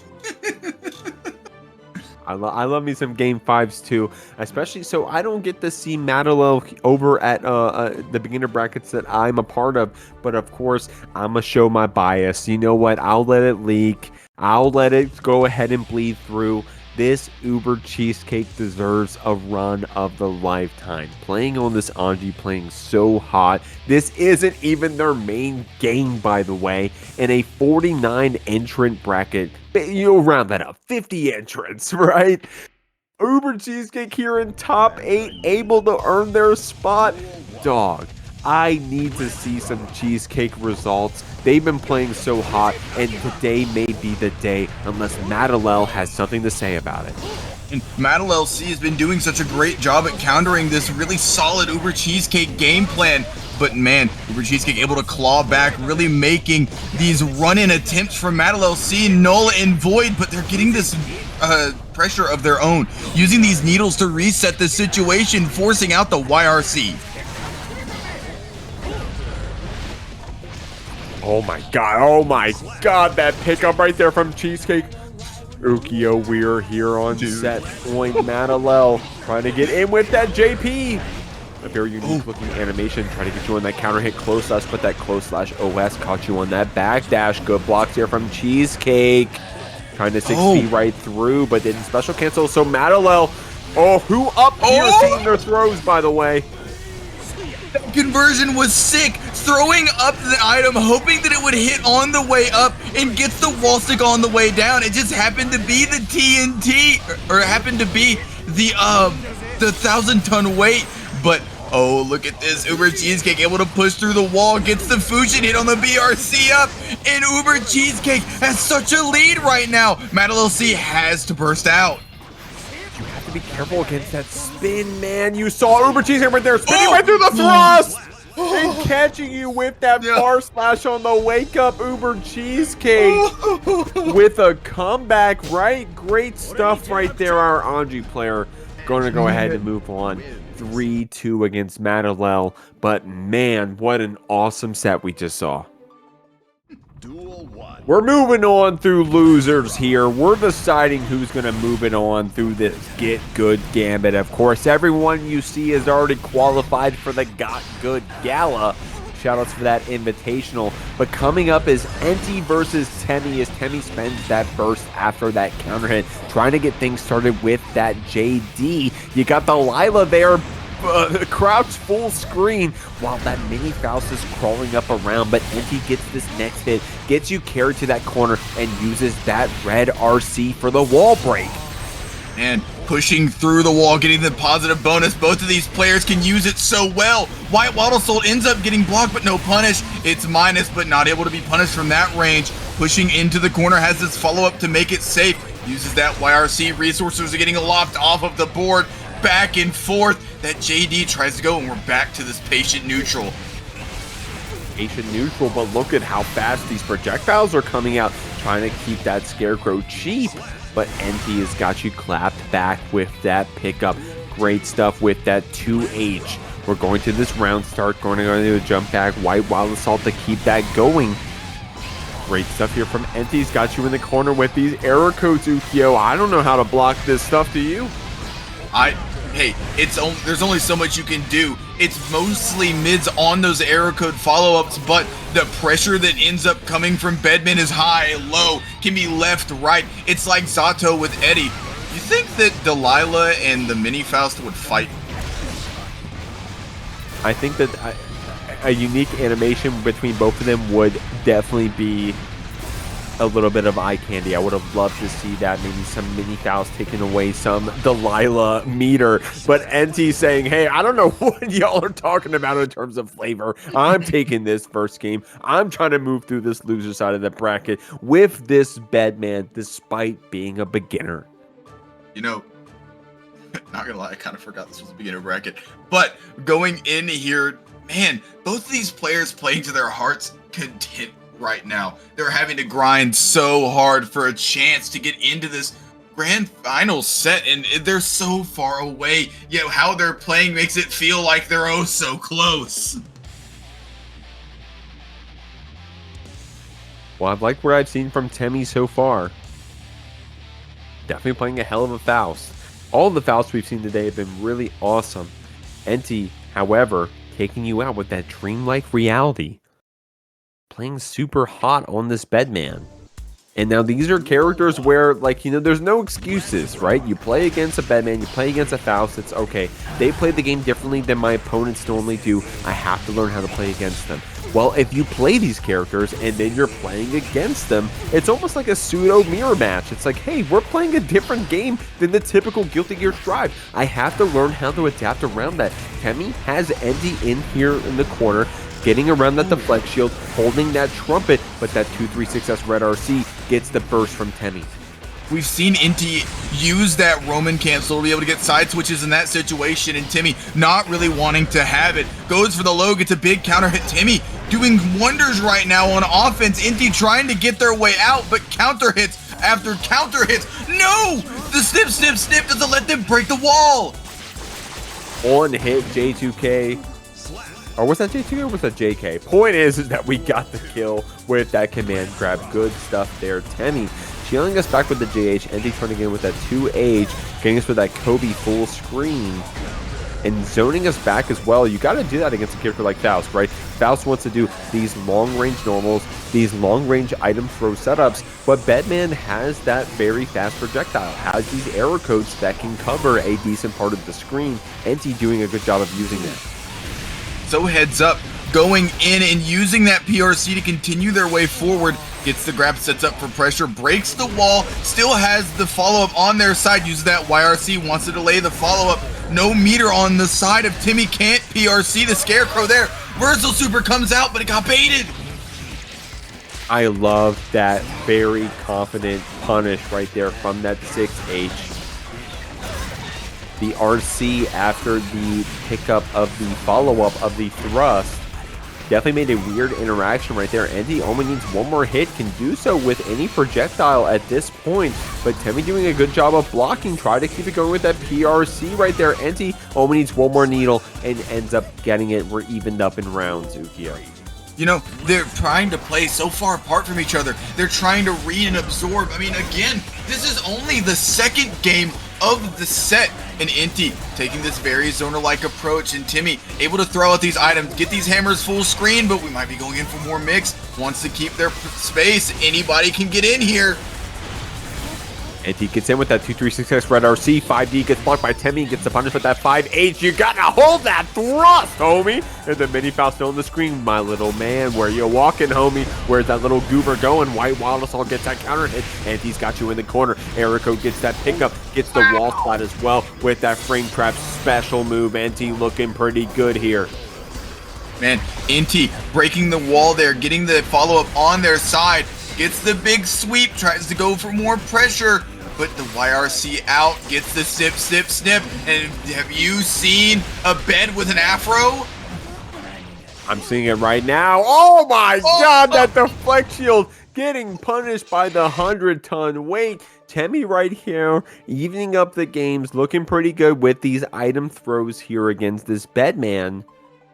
But Enti playing hot, keeping it close. I'm liking what we're seeing. If we just had one more good interaction on the side of that bed, it would have been 2-0 in the other direction, Ukio. So we'll have to see what plays out here in this game 3. I mean, it's so incredibly close right now. It's games like this, just, they don't happen every day. They happen Sundays, every other Sunday here at the Get Good Gambit. So, going into this game here, both of these players have been adapting so far, changing how they do their pressure, and in fact, we can see that from Enti going from really aggressive and really up close to being far and trying to keep that zoner game. Oh my God, that 6B dead zone not coming out for the side of this. Faust! Not even a command grab, but the mini Faust keeps it safe regardless. I like how we're using that follow-up on the item toss to go ahead and hit back things as mundane as the afros. Saying, hey, you're going to have to hold it regardless. Thrust connecting. Enti having to spend that burst. Doesn't want to go in and get beat up, but Temmie ready with that command grab. Going for the Scarecrow PRC, calling out the zoning game plan that Enti has been trying to get. The charge doesn't end up connecting, but doesn't get that much of a punish off of it. Going full screen, getting this Kobe out with that follow-up. The big zap of energy here, and now we're back in this Enti mix cycle. Enti, oh my lord, yeah, that command grab is so cheap right there through that mini Faust. Temmie showing you how strong it can be. Enti getting caught on that afro pop-up, and it's going to go to Temmie's favor, unless, of course, we can't get one more hit here. Enti trying to keep it going with that burst, with that 6P, with that Wild Assault. Temmie just needs one more hit to close it out, but Enti looking pretty good here on this Bedman. Gets chipped out! I think they might have saw that Scarecrow coming, but it didn't end up working. Enti, though, using this Wild Assault on-round start, trying to catch Temmie off, but the mini Faust is on screen. Temmie has such an insane amount of screen presence right now. Getting these hammers out and just controlling this screen, the 6P ends up connecting, and Enti's back on offense. Enti's got 50 tension, by the way, going to use on that BRC Kobe. But 2+ after that BRC couldn't keep the throw going. Temmie got you with that JD after the white Wild Assault, the blue Wild Assault, excuse me. Temmie showing you some good stuff on that Wild Assault, catching you with that Scarecrow as well. Great mix coming out here, but Enti with some good blocks, man. Man, being so incredibly patient on defense, risk building on both sides, but nobody wants to let go of it first. If you let go of that risk, that's a lot of damage. Oh no!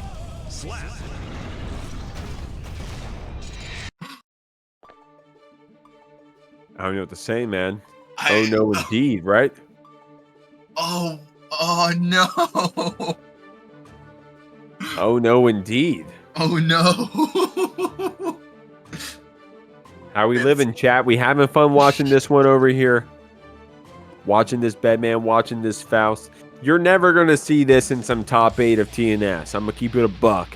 But here at the Get Good Gambit, you got Temmie, you got Enti, you got two players that are ready to play their hearts out and try to make it through to that grand final spot, to try to graduate out of this beginner bracket and show that they deserve the upper echelons of play here in Guilty Gear Strive. Both of them have been doing so well. We'll have to see who moves on. Oh, goes for that low to start out the round. These pokes are coming out. Both sides are playing patient. In this close of a set, you got to end up reading. You got to end up adapting. And Enti able to go in here, gets the JS vacuum, goes for the low, or goes for the bouncing overhead, showing what a bouncy bed looks like, but has to get that burst out. I love that PRC air soul right there from Enti, able to get in with that JS, throwing around Temmie a bit. Having to hold this a bit. Temmie has that 50 tension to play with. We'll have to see if they get a chance to use it. Does so on that PRC Scarecrow, but Enti this time too far away for that command grab to connect. Look at how Enti's approaching, using these specials in the air and Roman canceling them out, doing such a great job using this meter. The overhead doesn't end up hitting, and now Temmie's exactly where they want them. Has this ability to throw out options, and Enti just runs up and grabs. Scaling us back with that JH with that 100-ton weight.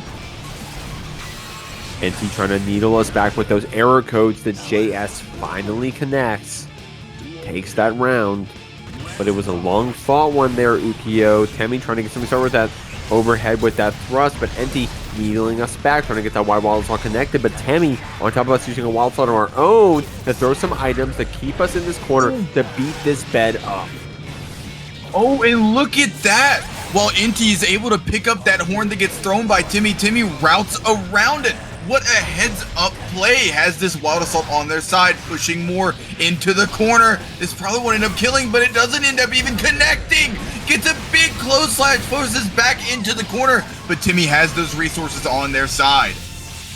Yeah, Temmie has 100 resources on their side, tension to be specific. But Enti is sending it through the wall. It's a soft knockdown. We have a chance to spend it. Try to do so in the Scarecrow PRC to keep it safe. Enti has that 50 tension for that YRC. Tries to get the throw, but Temmie with a really good tech. Only one more hit for the side of Enti to go ahead and clean out this round. Good crawl over that projectile. Holy shit! But we gotta get hit eventually. Great stuff from Enti. But dude, that crawl through the projectile was so sick from Temmie. Hopefully we get to see more of that here in this game 5. Dude, this game is so fucking cool.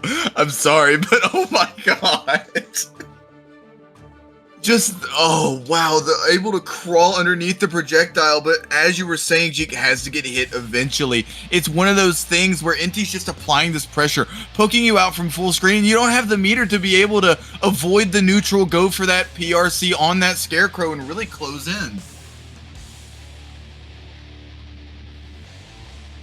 The big red eye mirror match. Temmie versus Enti. It's been fun to watch so far. Hopefully the chat's been having fun. We gotta see what we have here in this game 5. Faust coming out. But this Bedman been putting us to sleep out here, man. And you know, the way that Enti's been playing with this mix and these hard to deal with situations, you would think he'd still have that unblockable move that he had in Xrd, but he doesn't end up having it here. And we're on the other side of Temmie with such insane pressure to apply. Jumps back. Both these players wanting to play at full screen, wanting to play patient, wanting to get a read on this final game. Burst comes out from Enti, not wanting to let the momentum slip from their fingers. Rose for the run-in, but Temmie able to get a big hit out. And got that Afro applied from full screen. This Bedman Afro going to make it interesting. Temmie trying to take advantage of that with that JD. But it disappears for that. Mix. YRC keeps Enti safe from Temmie. Trying to get some hits here. The 5-8 getting backdashed. Enti trying to get something started, but man, both these players whiffing a bit, but it's because we're doing such a good job of dancing back and forth. You know, this neutral right now looks like it's being performed by some top players. It's so insane to see how these players are able to navigate and keep each other on each other's toes. But Enti, though, able to get in, gets this big throw, has the meter on their side, and the big overhead with the Kobe bomb. Enti puts themselves on set point, but I think Timmy's probably going to answer back. We'll have to see, man. By the way this match has been going, I wouldn't be surprised if Timmy did, but Enti playing so hot here with those Kobe's on this Bedman in general. Tried the white wall assault through, but unfortunately both our players getting hit by the 100-ton weight at the same time. JD able to keep us jailed back on that Bedman. Enti does have that 50 tension built up first, but Timmy is about to get it back as well after that Scarecrow PRC. Has 50 tension to spend. The burst about to come back as well, Ukio. Oh, but what a heads-up throw. Goes for that Oki on that wake-up, and Timmy not afraid to throw it. Has the burst on their side and also the 50-meter. But oh no! The combo doesn't connect. Has to use the Wild Assault, get the Guard Crush with the Scalpel Pull, and the mental stack is starting to build now. And he will have some chance to spend some burst, possibly able to bait that super reversal from Timmy, trying to keep it going. Red RC after that special cancel gets the cross up, but Timmy with some good blocks. The love gets the flex shielded back, but the pickup on that JH, only one more hit to take it, and we do so with the 2K. We are on the last round of game 5. Man, in a set this close, both players must be chomping for any information they can get so they can adapt. The mini Faust ends up hitting after that wild assault, and Timmy not afraid to run in, not afraid to get more pressure starting to be applied. But that 6P, it's going to matter so much here. Mini Faust might still be on the screen, but we're running away from him out of the corner. Big Kobe bomb, but it doesn't end up going anywhere. Using these specials into this Omni movement mix, and the follow-up, there he is again! Enti getting pushed back by that JD. Timmy trying to, a little too early on that PRC, didn't get the Scarecrow animation first. Enti getting picked up by this white wall assault combo, however, we're getting carried around. We're getting item tossed as well. Undertone weight to keep that pressure going. Timmy will have that burst. Catches you on that close toss. The threat of the throw was enough. Oh, the big overhead, though. This is going to be a big conversion for Enti here, and able to take the game. You got hit one time, and Enti makes the most of it with that Roman cancel. Man, what a set. Unfortunately, the two monster characters, boss characters, what do you want to call them, had to fight each other this early on the loser's side. But I wasn't disappointed to see the level of play from both of our players going to that last round, going to that last game. Both of them definitely wanted it so much, but this time it's going to go to our Bedman player. Whew, you know, going in here to this next set, we have Ubercheescake on that Anji, making an insane run through losers right now, but we have Noktriss, who may have gotten knocked down, but is not out in the slightest. Going for this pressure. Ubercheescake able to go in, forces that burst out from Noktriss, and these resources are going to get traded back and forth. Here we go. Close slash on that BRC slowdown, PRC drift forward. Able to see that burst. Noktriss going to carry Ubercheescake here to the wall. Getting that counter hit close slash on the wake up as well. Calling out the parry, so the 50 tension was spent, but Ubercheescake ready with that 2D. That is a unassuming normal there from the Anji. That 2D is a hell of a button, and it pays off getting us this first round. Nope. Rounds like this are going to matter so much in this set from players so evenly matched. As soon as you get one round on the board, it's going to be really hard to not drop a round. You got to play on your A game at all times, and look at this. Ubercheesecake's pressure couldn't be more A game. Uses that butterfly to give themselves some plus frames to get into the situation, but look at the match out from Noktriss. So incredibly heads up. Has the Roman cancel for the Insinga, and it's, are we going wall to wall? Oh, we were just about to get the wall break as well, but the Insinga was a little too short. Ubercheescake, of course, having 100 tension, spending both of it really quickly. Noktriss having to burst to keep in this game, but able to duck under that 5P. Damn, I wasn't even using that interaction. Great stuff right there. Noktriss trying to keep it going, but Ubercheescake clapping you right back. Only needs one more hit to take it. Pin for that soft reset. Tries to get it with that overhead, but a great block from Noktriss. That chip damage means that the HP is still looking in the favor of this Anji. Noktriss only needs one more interaction to take it. K Finer into this interaction. The throw on that step dash. We're evening up the rounds. What a crazy comeback from Noktriss. Man, this strike throw is so incredibly oppressive. Makes it to where anybody can win on a strike of a dime. And oh wow, look at this. Noktriss showing how they were able to climb back into that last round. Going for more pressure, has the card set up, goes for the TK. Misfire, but it doesn't end up connecting. It's the thing that follows up after. Gets the wall break, and Ubercheescake is on such low health right now. Low health, but a lot of resources, a lot of burst, a lot of tension. Noktriss holding onto that burst post wall break, will have 100 tension to spend on the other side. Does so on that BRC drift forward. Red RC to try to get the kill, but able to bait that burst from Ubercheescake as well. And that was a little bit of a checkmate, right? Like, of course you have to spend it or else you die, but Noktriss knows that, so they're willing to block it out. Great stuff right there, getting this first game, but a solid play from both of our players. We'll have to see some more from this Ubercheescake. I mean, just great patience, great awareness, and just understanding of the situation at hand. It's not very often that you get a chance to go in, do a checkmate like that, but Noktriss was able to make the most of it after playing an amazing game. And we play an amazing game, don't we, Ukio, here in Guilty Gear Strive. Such beautiful art, such beautiful music, such awesome characters. Ubercheescake showing you how strong this Anji can be up against Johnny. Getting the flex shielded back right here. K-Finder's not connecting, but we get you on that close slash on that pickup. Got you in the corner. Noktriss doesn't have any resources to spend on defense quite yet, so Ubercheeskake's going to take advantage of that with these throws. I mean, while they may not have oh wow, I blanked. Well, they may not have the resources to spend on defense, able to find a way out in general, but the spin, though, followed up with the fish to get a hard knockdown, and at worst, getting that hard guard crush to where you have to take the pressure anyways. Solid stuff. Good match right there from Noktriss, chasing you down with that command dash. Ubercheescake blocking it out right here. Does have that tension, but we got that parry baited previously. We have to see if it's going to happen again. Spending that burst on that counter hit. Noktriss trying to keep this pressure going with that guard crush, trying to get the punish with the YRC after not connecting, but Ubercheescake able to get it out for a second, but Noktriss fighting right back. You know, Noktriss is really making it hard right now. It goes for multiple TKs in a row. This mix is so potent. Ubercheescake is on the last bit of their life, but that 6K appearing again and being as strong as ever. Tying up one apiece. Gets the big counter hit. Gets that card out, and oh no, the backdash. Getting caught out by almost everything, but Ubercheescake able to find a way. Ubercheescake knows how to find that thread, but the counter hit, the reversal super from Noktriss. We saw Noktriss doing so earlier against their previous opponents, being able to weave in that reversal super, and we saw so just now. Noktriss getting that back throw against Ubercheescake.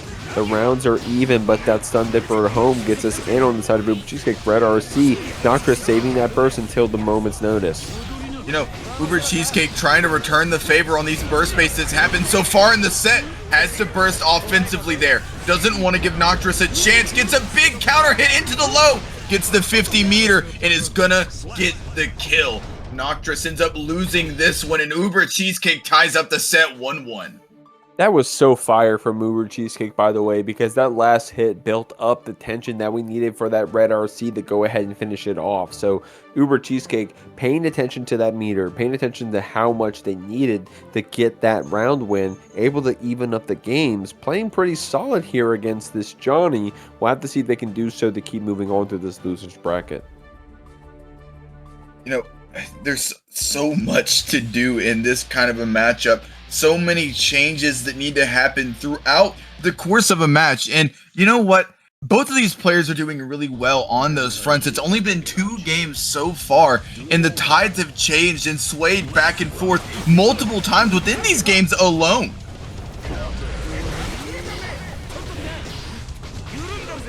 Get through that Thunderbird home. Ubercheescake got Noktriss in the corner. Both of our players have spent our burst at this point, but Ubercheescake will get that 1500 burst. Spends on that red RC. Got you with that pin reset. Got you with this empty hop throw. Noktriss, oh my god, so smartly not holding that butterfly, gets you with that 5k to get out of the corner, get you with that cross up, but backdashing that meaty low from the missed finder. Ubercheescake doing some good stuff, but Noktriss staying on top of you despite that. Oh, and the stun dipper at home comes out again, as you were talking about. Able to link into big combos if you're able to get the hit. The Roman cancel doesn't end up picking up that overhead. Leads into a hard knockdown, so it's hard to combo off of sometimes. But gets hit with the charge dust. Ubercheescake has been letting them fly so far, and they're starting to hit their mark again. Trying to get that 6k connection. Noktriss got you with that guard crush throw. Ubercheescake trying to fuzzy jump it back, but that Ensenga catches you on that press button. Noktriss, BRC drift forward. We've seen a lot of players tonight with that BRC drift forward getting that air throw and someone doing a jump back. Ubercheescake not the first victim to it, and Noktriss with a really clean round right there with a lot of throws, Zukio. And able to get the perfect and build up resources of their own. Gets the burst lead, but versus a character like Anji with that much help, you got to be able to have those resources in general. But, ooh, look at this. Ubercheescake able to get some hits out, builds the 50 meter on their side. Stagger pressure mixed in with these needles from the Fujin, able to get the reset, and what a deflect shield. Ubercheescake getting called out by that deflect shield. Noktriss going to kind of beat you up for it with that red RT. Couldn't keep the combo going, but that TK misfinder gets a little bit of a reset. Throwing as well. Ubercheescake has the contention to play with, but Noktriss may not even give you the chance to spend it. Going to go ahead and say, hey, what's my name? It's Noktriss. Taking you out for this game 3. We got one game on the board up. We'll have to see if we can finish it in this game 4 or if Ubercheescake is going to have a comeback. Sorry, just trying to catch my breath. I've been up and down and yelling. These players have been making me get more and more hype. You know, Ubercheescake doing such a great job trying to stay in Noktriss's face, but Noktriss just able to find a way out, able to mash, able to get these misfinders going, able to get this mix that's just been so oppressive throughout the entire bracket. Strike, throw, left, right, high, low, you name it, Noktriss probably has it. Ubercheescake has it too with those lows with the Nagiha with that overhead as well. Noktriss, however, getting that command grab, that guard crush throw. It's been paying off for our Johnny player over here, getting that wall spot with that K-Finder, trying to get the wall break with the 6K, but Ubercheescake capitalizing, getting that burst and trying to get out of the corner, but maybe it ends up working for a drop them all. Let's of course we have this parry on that wake up. Noktriss has 50 tension on this wake up, does so on the BRC, but the far slash counter hit pays off for Cheesecake. Noktriss, however, closing it up despite that spin, and now we're on set point. Going for that empty vault. Not doing the deal, but look at this. Ubercheescake able to get some big counter hits, goes in, but oh no, the jump follow-up doesn't end up working. Oh, but look at this. Ubercheescake again able to get back on offense, using this meter so efficiently, so well, just making these resources count for all they're worth.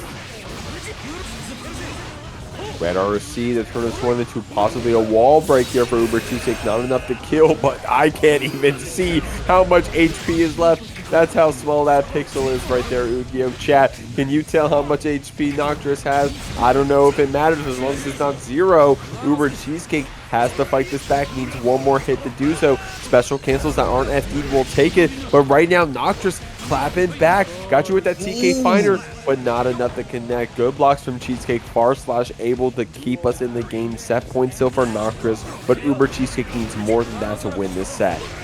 Exactly, and this is a great way to chip into the scene here, but Ubercheescake using the last little bit of burst they have on that deflect shield doesn't end up working. Noktriss pushing to the corner. The Insenga ends up hitting, gets the TK misfinder, and the card pop ends up sticking to the wall. You're one more interaction away here if you're Noktriss, but oh, look at this. The burst bait from Ubercheescake finds a way to stay in this game. 50 tension on the side of Noktriss. Man, I keep saying it, but these resources are starting to matter so much in this set. Only a little bit more HP left to chew through. Noktriss starts off with that K-Finder, tries to keep it going, but Ubercheescake with some good corner pressure, but on that wake up, Noktriss says, hey, you got to keep it clean or else you're going to lose to me. Moving on, 3-1. Great stuff, Noktriss, but solid play from Ubercheescake. It's worse. Here we go. Chaz-kun coming in on that sin against Yarnspunstory. Been playing so hot here on this Jacko. Chaz-kun surprising us a bit in the sense that we hadn't seen them on stream yet up until top 8, but they've been playing so hot, so I'm not surprised that they're here in this winners finals. They've been doing such good work here on this sin, but they're going to have to get through this Jacko, saving that burst, saving that tension. We got a lot of resources from the other side of the screen, but it will be through a hard knockdown. And Chaz-kun being the complete opposite of Yarnspunstory right now, spending all of those resources, and the J-back S ends up clipping Yarnspunstory. But Yarnspunstory's not out of it yet, has the bot set up on the board and gets a big conversion. What a kill! Oh my lord, Jacko taking you out back saying, hey, I don't care if you're my husband's nephew. Is that the lore? I'm not sure. All right, I'm trying to block you out with these bots right here. Chaz-kun beating you up, saying, Auntie, I'm taking you out back with this 5D combo. Able to get that E in as well. Great stuff right there, Chaz-kun. I mean, eating those vegetables and meat and fish and whatever buff you can get and trying to grow, uses this RTL reminiscent of their father, and the hit ends up going through the little guy. And Yarnspunstory is sent through the wall, positive bonus on the side of Chaz-kun, and ends up getting the round, tying it up at 1 apiece. I gotta say, I love that Ukyo called it a little guy. I don't know why that was funny to me, but that was awesome. Great stuff. Chaz-kun got Yarnspun here in the corner, getting bursted back, calling out some little guys, but the little guys, Ukyo, unfortunately getting hit back after Yarnspun gets on hit. The little dudes. 5D combo coming out from Chaz-kun. Couldn't keep it going with that beak driver. There's a little guy on the screen, Ukyo. What's going to happen? You know, Chaz-kun is being so patient right now. These little guys are making it so hard for them to get out of this pressure. These DPs just keep getting baited, and oh no! The DPs take out the little guys, but Yarnspunstory is able to get a big counter hit. Has all the resources on their side, but Chaz-kun's having none of it. The DP doesn't end up connecting! Oh my god, Yarnspunstory said, little guys or not, I'm going to send you to the wall with this Elysian driver. And then when I get you on the other side, little guys will be to come. Great stuff right here from Yarnspunstory. Chaz-kun does have that 50 tension. That's an ultimate RTL. Do you have the empty to block it out? And the punish! Oh my god. Great stuff from Yarnspunstory. Able to clean that out with the 2S despite having no little guys. Dude, oh, did you see that insane conversion that Yarnspun got to get through the wall with that hard knockdown? It's like they were able to pick up on any little situation just with those little guys' help.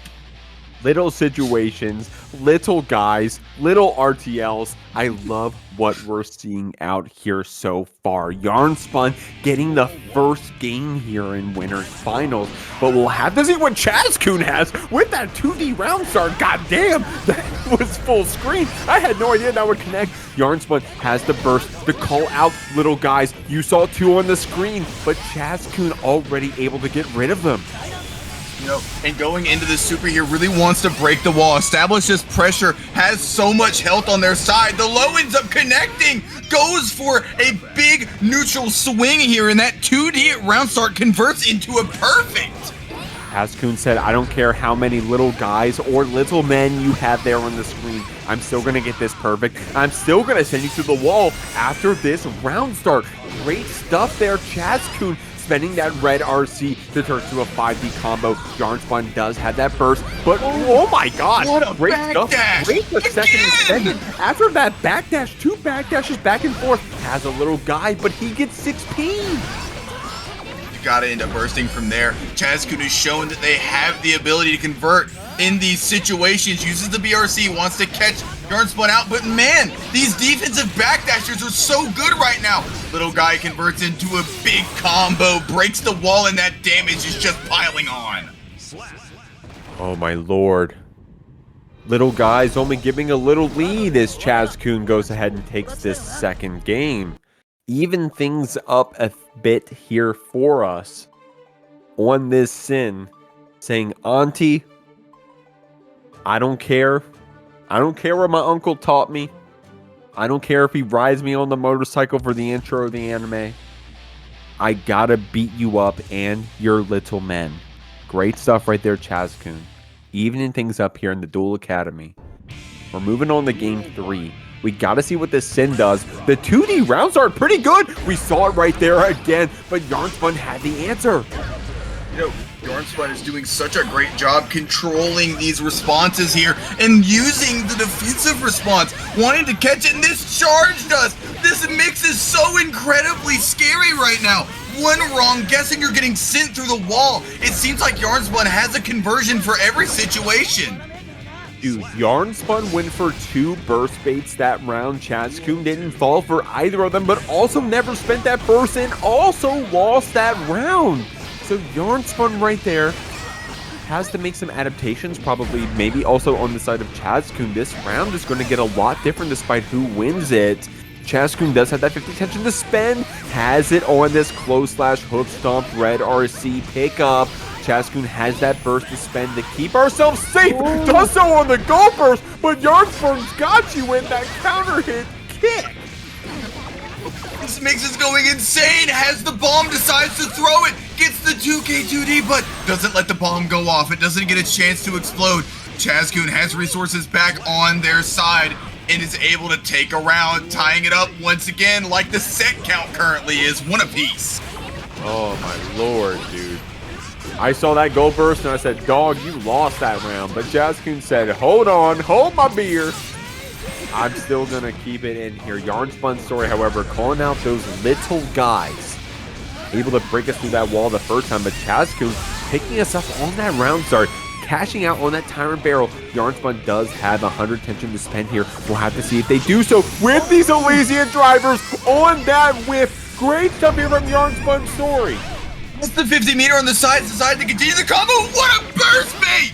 Oh my god, but doesn't end up getting the combo off of it. Chaz-kun in, but in disbelief themselves, ends up getting the game taken from them. Yarnspun going up 2-1 right now. Oh my god. Yarnspunstory, the Jacko player of this bracket. Down here on the winner side, trying to earn that grand final spot, but they'll have to against Chaz-kun, the Duel Academy on the red Slifer side of the school. Go ahead and start out with that hoof stop round start, but Yarnspun is ready with that back throw. That little guy was only along on the screen long enough for that burst to come out, spending one back from the side of Yarnspun, calling out some more little men. I mean, right now with the way that Chaz-kun is playing, it's like any single time that Yarnspun is able to get some little guys on screen, they just have the mirror force. But look at this! I can't think of a counter trap. The Solemn Judgment able to negate that pressure there, uses the Elysium driver, but man, Chaz-kun is back up here, uses that Kara Tyrant Barrel, and is able to break the wall. Breaking the wall and breaking some shins right here, my god! Great stuff here from Chaz-kun. Go ahead and closing that out with a 5D. Looking pretty good. Yarnspun up in games, trying to hit us back with those 6Ps, with those little men.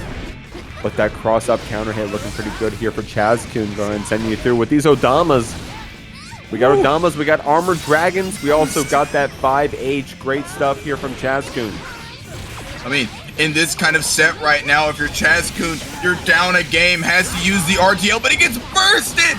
Not in this situation. You're not the ultimate, the master of the ultimate attack in defense, but gets the wall kick to the side. Yarnspunstory acting like a harpy right now, feather dustering all this pressure that Chaz is trying to get started, but it just doesn't work out. Chaz is able to find a way.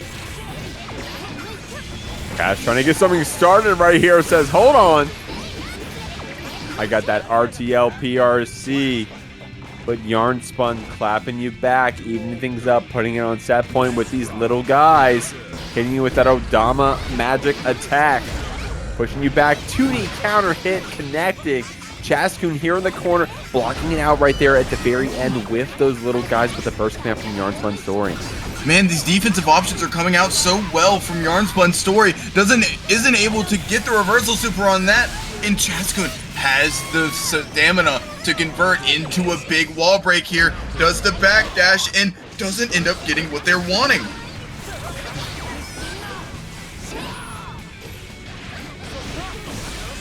Chaz-kun trying to keep it going right here. 5D after that red RC combo. Didn't get the wall splat right here, but we got the pickup after. Great stuff from our Chaz-kun. That backdash, or that jump back JS was such a good option there. Calling out most of the things that Yarnspun has been representing in the set so far. Lows, the run-ins, they haven't really been doing that many jump-ins. So in that kind of situation, they get themselves on to Game 5 of Winners Finals. We're going to try to punch our ticket in for grands.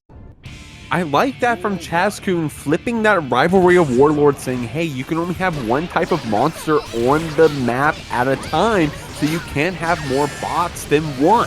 Chaz-kun fighting right back with that rivalry, but Yarnspun hitting you back with that MST, hitting you with that burst, saying, let me put you to the corner, let me go ahead and try to keep it going, but Chaz-kun right on top with that top deck, pushing you to the corner and getting this wall splat. Doing it with that 2K2D is going in with these hand traps, stopping that pressure. Yarnspunstory negate with that Ash Blossom. No adding more pressure to your hand. Throws in these bots and again, flipping over that mirror force, stopping all of these creatures, destroying all attack position, and then gets themselves on set point. Crazy stuff over here. Set point here for Chaz-kun all of a sudden. We got these little guys coming out. Some would call them goobers. We got to see one goober with the defend commands. We got to see if he comes back out. A little bit of a counter hit for Chaz-kun, trying to catch that backdash as well. Hoki out with this back throw from Yarnspun. It's looking pretty good. And uses the defend to stop the DP coming in here. BRC forward, the 2D doesn't end up catching. Counter hit on the 6P.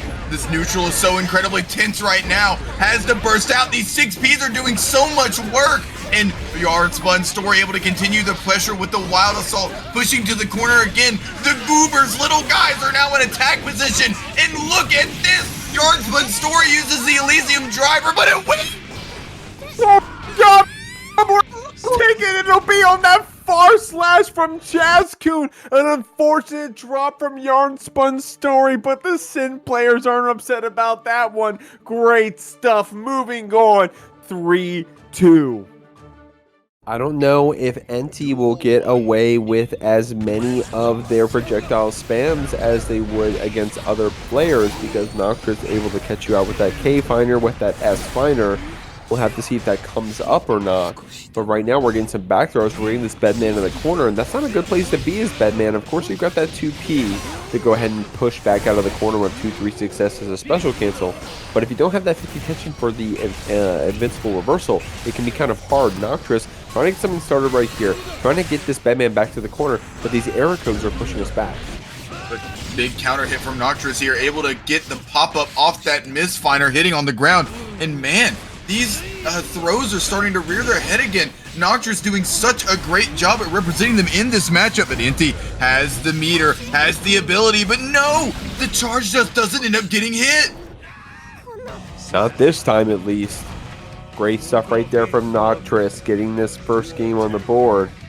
Doesn't have that burst advantage, but hey, I'll take that round advantage if I was you. Great stuff. Getting you with these throws as well. Throw early, throw often, I always say. But what do I know? Enti with a really good match, getting out of this corner. You know, able to be patient and wait for their time to strike with these backdashes coming out from Noktriss, and Johnny having such a good one. There was a point in time where his dashes were a weakness, but that 15 frame forward and 18 frame back, man, it makes for a character that can not only be a zoner, but also a rushdown if he needs to be. And you got to rush down players of this caliber, man. These people want to win. They want to show you what offense that they've learned, what defense that they can go ahead and implement. So you got to rush them down. You got to take them back. Enti not getting a chance to burst after that wall splat. Going to go ahead and spend it on a white Wild Assault. Noktriss does have that 50 tension. Go ahead and spin it with a BRC to get forward. Close slash gets backdash. Enti right there gets whiff punished. Unfortunately, Noktriss, great stuff taking that game. Enti really wanted to get out of the corner there, wanted to use that meter and wanted to be able to use that white wild assault in an effective manner. But man, look at the patience from Noktriss there. Really wanted to wait, wanted to read, understood their opponent, and just got the whiff punish. That's probably the best you could have done in that situation, leading to a game win.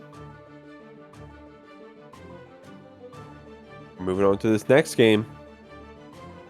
Great stuff.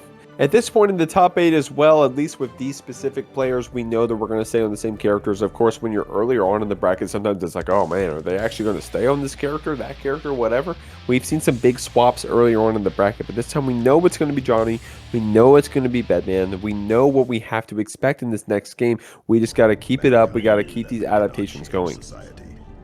I mean, it's never been really a situation of like, characters being swapped out for either of these players. Noktriss doing a great job on defense here, staying patient, but that 6P ends up clashing with the misfinder. Has to burst out. Knows Enti is capable of some amazing things with this pressure, but man, Enti trading this burst meter right back again, and the mix is starting to get to them. Enti gets hit with that low misfinder. And he does have 50 tension to spend. 236, that's red RC. Oh my god, that cross up was kind of cheap. I think I got hit by that one, but Noktriss saying, hey, it doesn't matter if I got hit. I still got this invincible super to spend when I get the chance to. And he does have that burst. We'll have to see if they even get a chance to spend it. Doesn't get to with that P finder. Great stuff there from Noktriss getting this first round. You know, having to be in a situation where they're able to make them use those resources, use that burst, but Enti has it for this round. Not able to really get in and do this mix, but able to stay in zone and really make their name known for going in and getting this pressure, doing a paradigm of both play styles at once.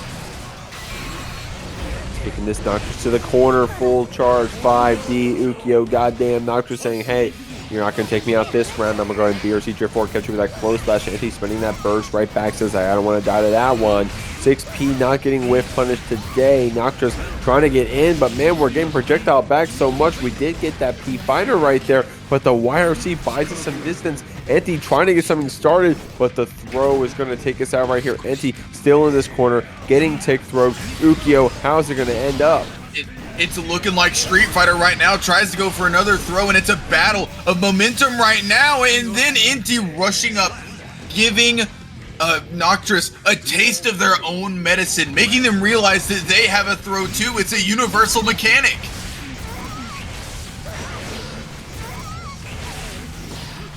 Trying to keep it going. Unfortunately, that JS recovery getting counter hit by Noktriss' close slash on that wake up. Red RC to keep it going. Noktriss did just get their burst back. We'll have to see when they get a chance to spend it. They have 50 tension on their side as well. They seem to get it started, but Enti forcing this pressure with that wide wild assault and forcing this game win as well. Great stuff for our Bedman.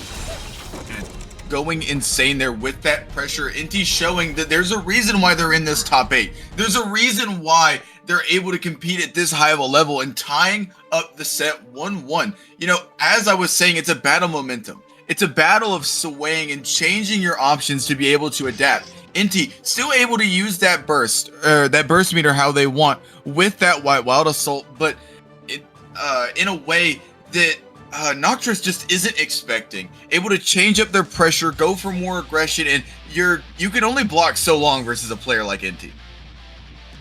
This is a video game that we play, and I love that.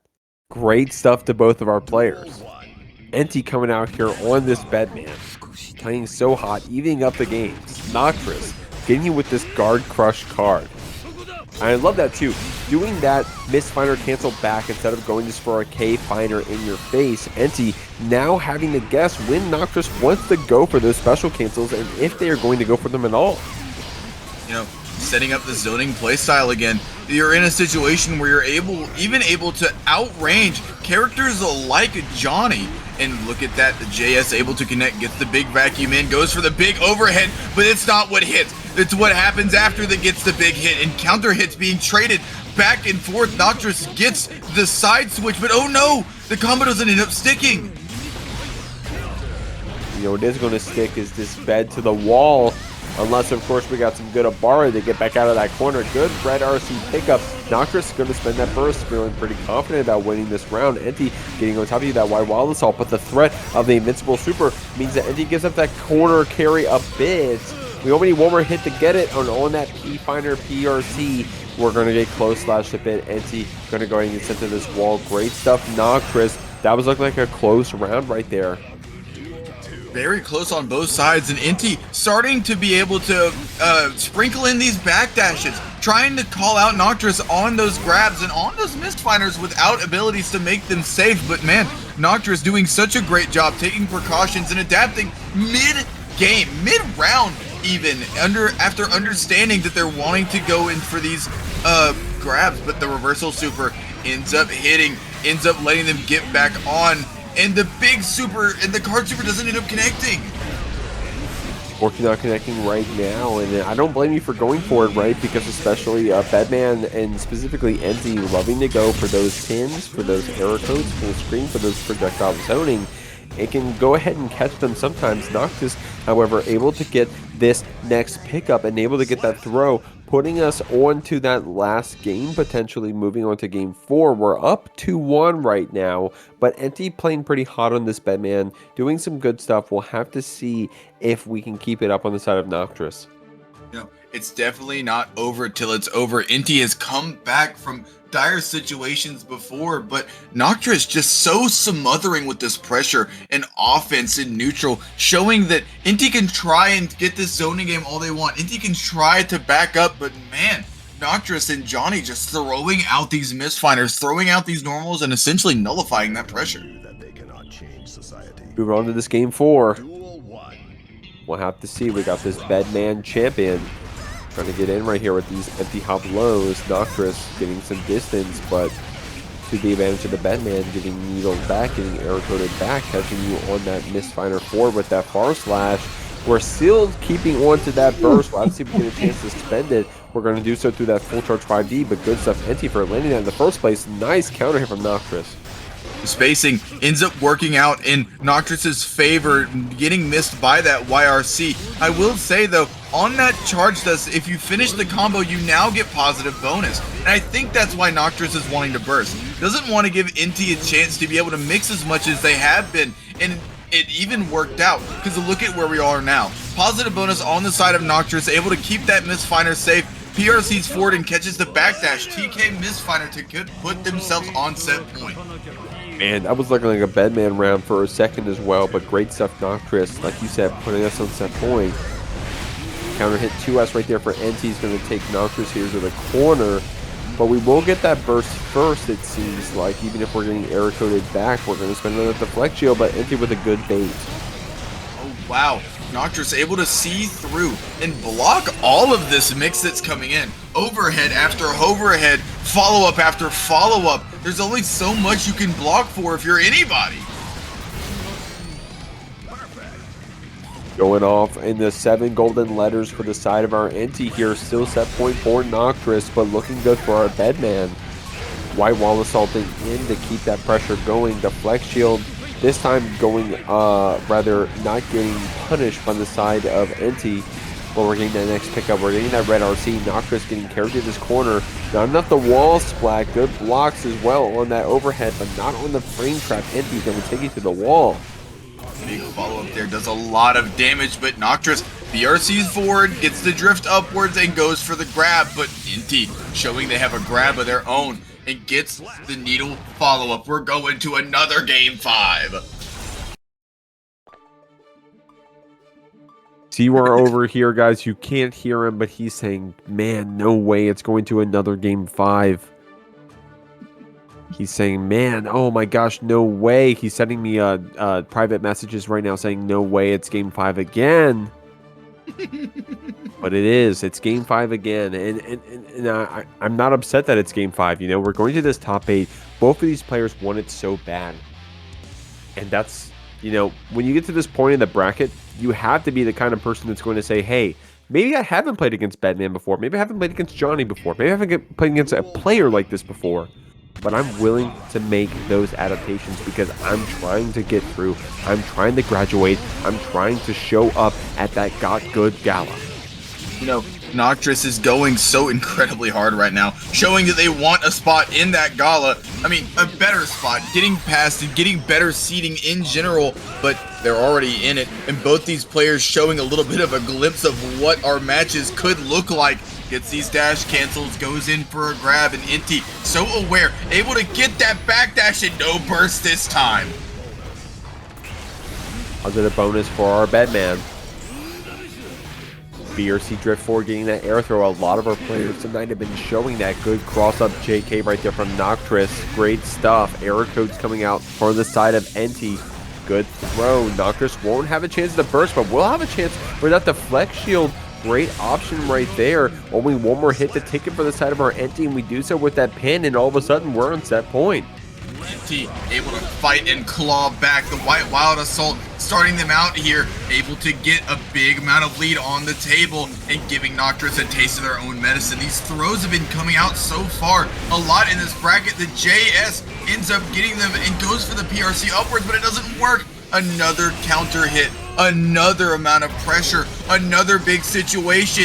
2P's out, and what are you supposed to do here if you're Noktriss?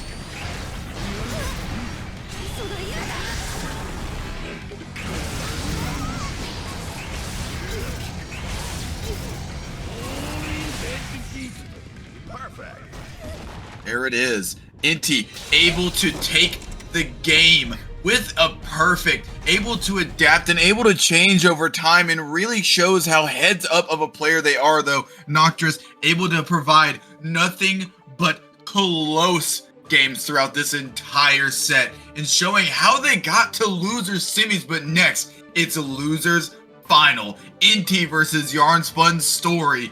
Yarnspun been playing pretty hot on this Jacko. And I was saying it earlier, Jacko's the kind of character you have to like know what you're doing against them, but I don't think that the games that Yarnspun has been playing have been necessarily knowledge checks, right? Or rather, the games that they've been winning. The games that Yarnspun has been winning have been pure gap. Like, Yarnspun is a great player here on this Jacko, able to take out players despite what character they've been on. So we'll have to see if they can do so here against this Bedman, against Enti. Right now, got them in the corner with these little guys. The counter hit close slash coming out, canceling that Elysian driver. We had the tension ready for it. Not enough to kill, but going to be a lot. No. Oh my god. Oh, never mind. Sorry with you. As Judas says in chat, alrighty, chat room, will it kill?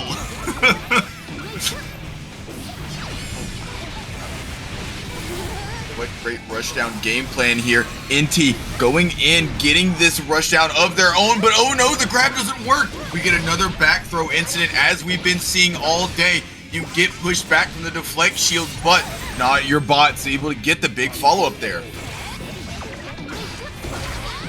Got you jailed back. But the YRC gives us another chance. Enti able to arrow code through that PRC through Yarnspunstory. We do have that burst to spend. We'll have to see if we have to, but the back throw comes out for this Jacko. Great pickup. We won't have that burst in time. The Elysian driver's going to do a lot of damage. Ukyo, I'm not even sure if this kills or not at this point. I mean, we better be safe than sorry and say that it doesn't, because we might be wrong, but man, Yarnspunstory just able to chip away, able to make Enti second guess, holding that FD, holding back in general, and they just end up getting clipped out there. Up 2-0 on the side of this Jacko. Shout out to the chat, by the way. Y'all have been super active all tonight. We got Cake, Judas, Master Shake, Ukyo. Ukyo, you've been in the chat, goddammit. You've been on the comms as well. We got Jesus Cat learning to zone. What's going on, everybody? Everybody having fun out here. C-Roar chatting in the chat as well. Also, I'm running the bracket. I see you, C-Roar. Multitasking out here as we move into this game 3. Loving what we're seeing from the side of Yarnspun and Enti, but it's paying off for our Jacko. We got you in the corner. This Bedman's trying to get out. Man, we've seen a lot of the pressure come out from Yarnspun today in multiple different ways, but one thing that we haven't really seen as much is that strike throw. They've been throwing very well on defense, but man, coming in here now, throwing on offense, making Enti guess, but oh no, the FD puts them out of throw range. 5D connects. Oh, okay, Yarnspun. Thought maybe Enti would have bursted right there. But dude, Yarnspun has been so quick to Elysian Driver on those YRCs all day today. You gotta go back and watch their previous games in the VOD. They are so confident about Elysian Driving on that YRC, and it earns them this set point here. You know, going in for that 2K, making things really tight for Enti right now. Yarnspun showing how they were able to get in on winners and why they had such a close set versus Chaz-kun. But man, Enti trying to get this pressure started, wants to burst out, using these resources, wanting to get going. But man, Yarnspun starting that throw again, and what a cross-up! YRC going to push us back a bit. Enti going for some more zoning right here with those pins, but the PRC from Yarnspun slows it down a bit. I like that 2P, I like that 6P. We'll really go with those P normals, Yarnspun. We got this Bedman in the corner. We only need one more great interaction to take it. We're going to spend that tension on that cheerlead. Super, but good far slash there from Enti. Gets us out of the corner. I mean, being really patient, wants to backdash, but gets the back throw out anyways. The kick doesn't end up hitting and tries to get back into the little guys, but look at the 6P going through this bullet hell that Enti's putting out right now. Has the meter on their side, YRCs to get rid of them all, and gets the JS, puts a round on the board and shows the life in this set. You need to do, man. You got to start now. Enti with some good pickups right here. Got you with that Enti hop low. That was some cool mix right there from Enti. But some good blocks from Yarnspun on the follow-up. 6P whiff gets punished right there. Enti with that PRC that turned into a wall break. This isn't looking good for our Jacko. We do have that burst to spend if we get a chance to, but Enti looking pretty solid on here on this Bedman. Gets the bot out, doesn't want to get hit again, has to use that burst, but the wild assault coming out from Enti, doing such a great job representing it in this set and just in the bracket in general. Again, I keep saying it, I'll say it again, this meter usage is so important. If we're going to spend our meter, we got to spend it killing our opponent, man. And that's where, you know, that's where it's the most important time to use it, is winning the game. Ukio, it's been a fun tournament so far with you tonight, my man. Definitely didn't expect to see characters like this up here in the upper echelons of this bracket, Jacko and Bedman, but man, I'm pleasantly surprised. We have a lot of representatives for almost every character in the game. I think, I don't know, we see a lot of characters that aren't very well represented, but with 50 people in a bracket, to make it this far on characters this hard and this interesting, gets the bomb set up, goes for the charge dumps, and gets it again. Oh, that setup is so sick. That's a meme setup right there. Great stuff right there. Yarnspun able to get under that projectile with the PRC, but the next hit wants to suspend that burst. Pushing us back with these bots, with these little guys, these little fellas. Great error codes here from Enti trying something started. Yeah, Enti able to finally get something going. They were down 2-0 in this set at one time, but man, making their name known. Gets the big follow-up and leaves on one little bit of health. The chip out ends up happening and gets another round on the board.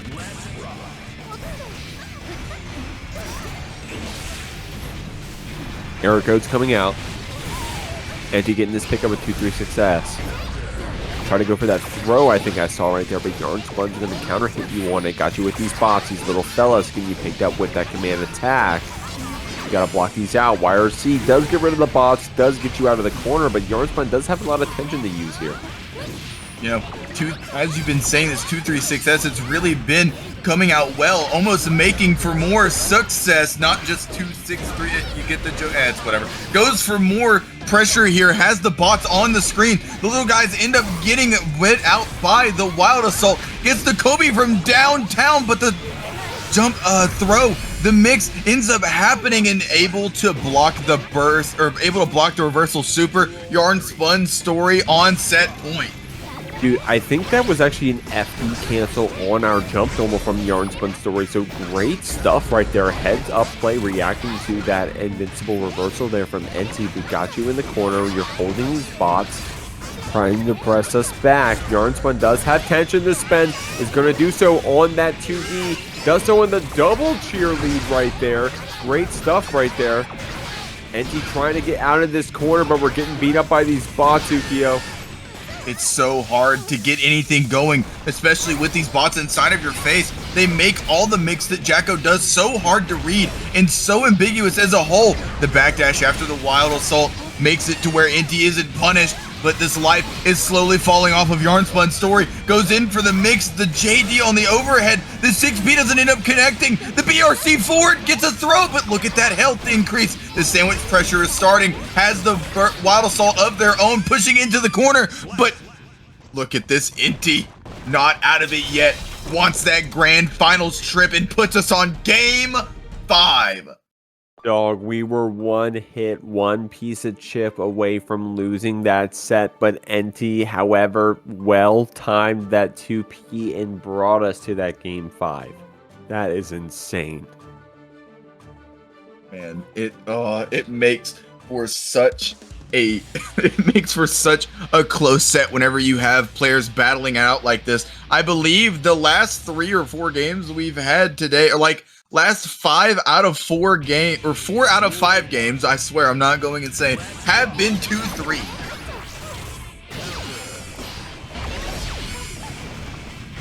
Enti white wild assaulting there out of the corner. Yarnspun does have some burst to spend, but we'll have to see if they do so through this full charge dust. Doesn't want to give that positive bonus there to Enti. We still are close on that 50 tension, possibly Yarnspun trying to walk us down here.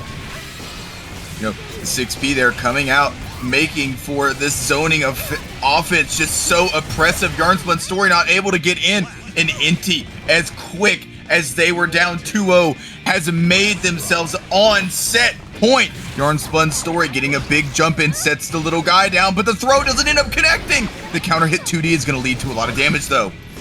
Little guys, little fellas, little goobers out here, but no time to throw. 2+ on that one. Enti able to get that error code even on the reverse side hitbox right there. Full charge 5D, Yarnspun ready with that block. Little fella's going to go ahead and beat your back up right there. Going for more pressure. Yarnspunstory has the meter on their side, spins it on the cheer, constantly getting more, spins it on the other cheer. The bots are indestructible. They have the meter advantage going in here. Enti has so little health, but has the burst on their side. Set point back here for Yarnspun. Set point here for Enti with that burst advantage, however, on the side of that Bedman. Getting pushed around by these bots. Let's see if we get a chance to go ahead and close it out. I like that tick throw even on the hit, trying to get that mental damage applied, trying to get that HP applied. Yarnspun getting away with a lot of these throws, but Enti did have that burst advantage first. Like I said, Yarnspun does have 100 tension to spend here in just a moment, but it may be after a big combo. You know, Enti's making these count, tries to BRC forward to get underneath the follow-up shock from the needle, and now has the little guy set up on the screen, has more pressure going, but able to find a way out. Enti has the life, Enti doesn't have the life lead right now, and Yarnspun is making them pay. Wild assault in for more plus frames, gets the guard crush, goes for more, gets the wall kick. You're on the edge of your feet here, and Yarnspun able to take the set in thrilling fashion. And Yarnspun got really close in that last game as well, but Enti was ready and willing to press that 2P, but this time it wouldn't have even mattered because the HP lead was so in the far of that Jacko. But we still got to the last round. We still had a close game, a close set, and I'm not surprised to see it go that far. Like I said, up here in this top 8, you gotta show you're willing to play against any character, against any player, and Enti showed that today, bring us to that game 5. Yarnspun's going to be the one to move on to get that run back against Chaz-kun there in the Duel Academy. We'll have to see if the blue obelisk can beat the red Slifers here in this grand final. Get Good Gambit, lucky number 7. You got Chaz-kun up here in grand finals up against Yarnspunstory in the hot seat from the loser side of the bracket, but this is a run back match. Chaz-kun only needs to win one set in order to earn their graduation spot. Yarnspun, however, is going to have to reset this bracket from that loser side. We'll have to see here as the Sin is beating up the Enti, bringing us to the corner. We didn't even get a chance to call out those little guys. Oh, wow. And the Tyrant were able to follow up and get that kill. very, very damaging to there and goes gets the counter hit, goes to the stack, goes slashes on that follow. Make sure they're able to push to the corner. And they use as far as stamina and trade back and forth. Yarnspunstory able to get another big hit. The RT ends up coming out, but I think it catches the backdash. Yeah, you got to be careful about that backdash against a lot of characters, especially against that Sin RTL. Going to go ahead and catch that active, those recovery frames of that backdash. It can be quite deadly, but as I'm saying that, Yarnspun's already beating you up, pushing you back through the corner here. We do have some burst to spend on the side of Chaz-kun, but we may not even need to as we get sent through in that Tyrant Barrel. We're already up one game here in this Grand Finals. Tyrant Barrel so crazy, makes the entire game lag, goes insane in this first match. Chaz-kun able to show the thought that they've had, able to show that they have been watching this tournament so far and seen how Yarnspunstory's game has evolved since fighting them. They only had one game to really change, but man, it's really showing right now, and the Grand Finals is coming out to an electric start. Good start so far. Chaz-kun been sitting up there on that winner's side, hot and ready. Of course, you got that, and you know, it's arguable, right? Like, does Yarnspun have a little bit of an advantage after playing a little bit and staying on that hot seat down there? I'm not sure. But, you know, of course they got to win 2 sets in order to take it all the way back. Yep. Going for the burst bait. They're already so far into the set, really not wanting Chaz-kun to get anything started. Goes for more strike throw, getting these little guys on the screen. 2K2D, what mix we have going here, but oh no, the corner swap might have been by accident, might have been on purpose, but man, Chaz-kun is making the most of it.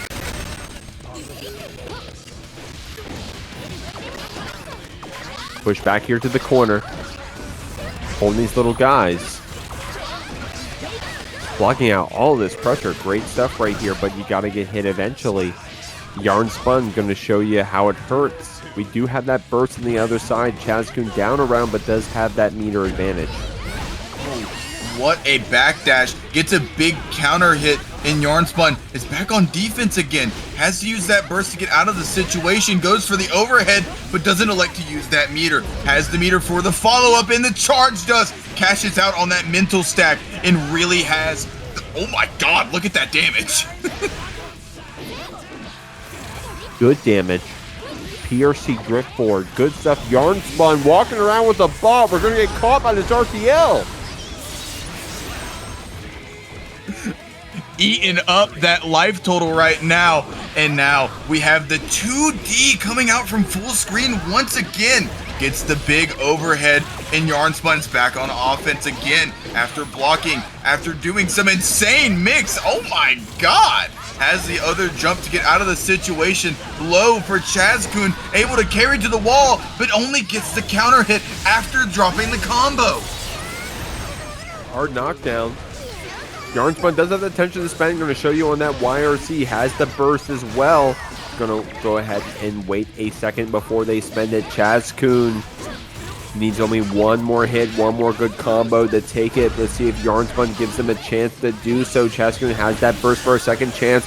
RTL while in the air. Good block, but gets picked up after trying to get the punish. Chaz-kun up 2-0, threatening winning this Grand Finals. I mean, all they need is one more game, but Yarnspunstory has been in the face of adversity before, and they have made the most out of it. We can only imagine what this set could go to, but right now, Chaz-kun's making it look very good for them.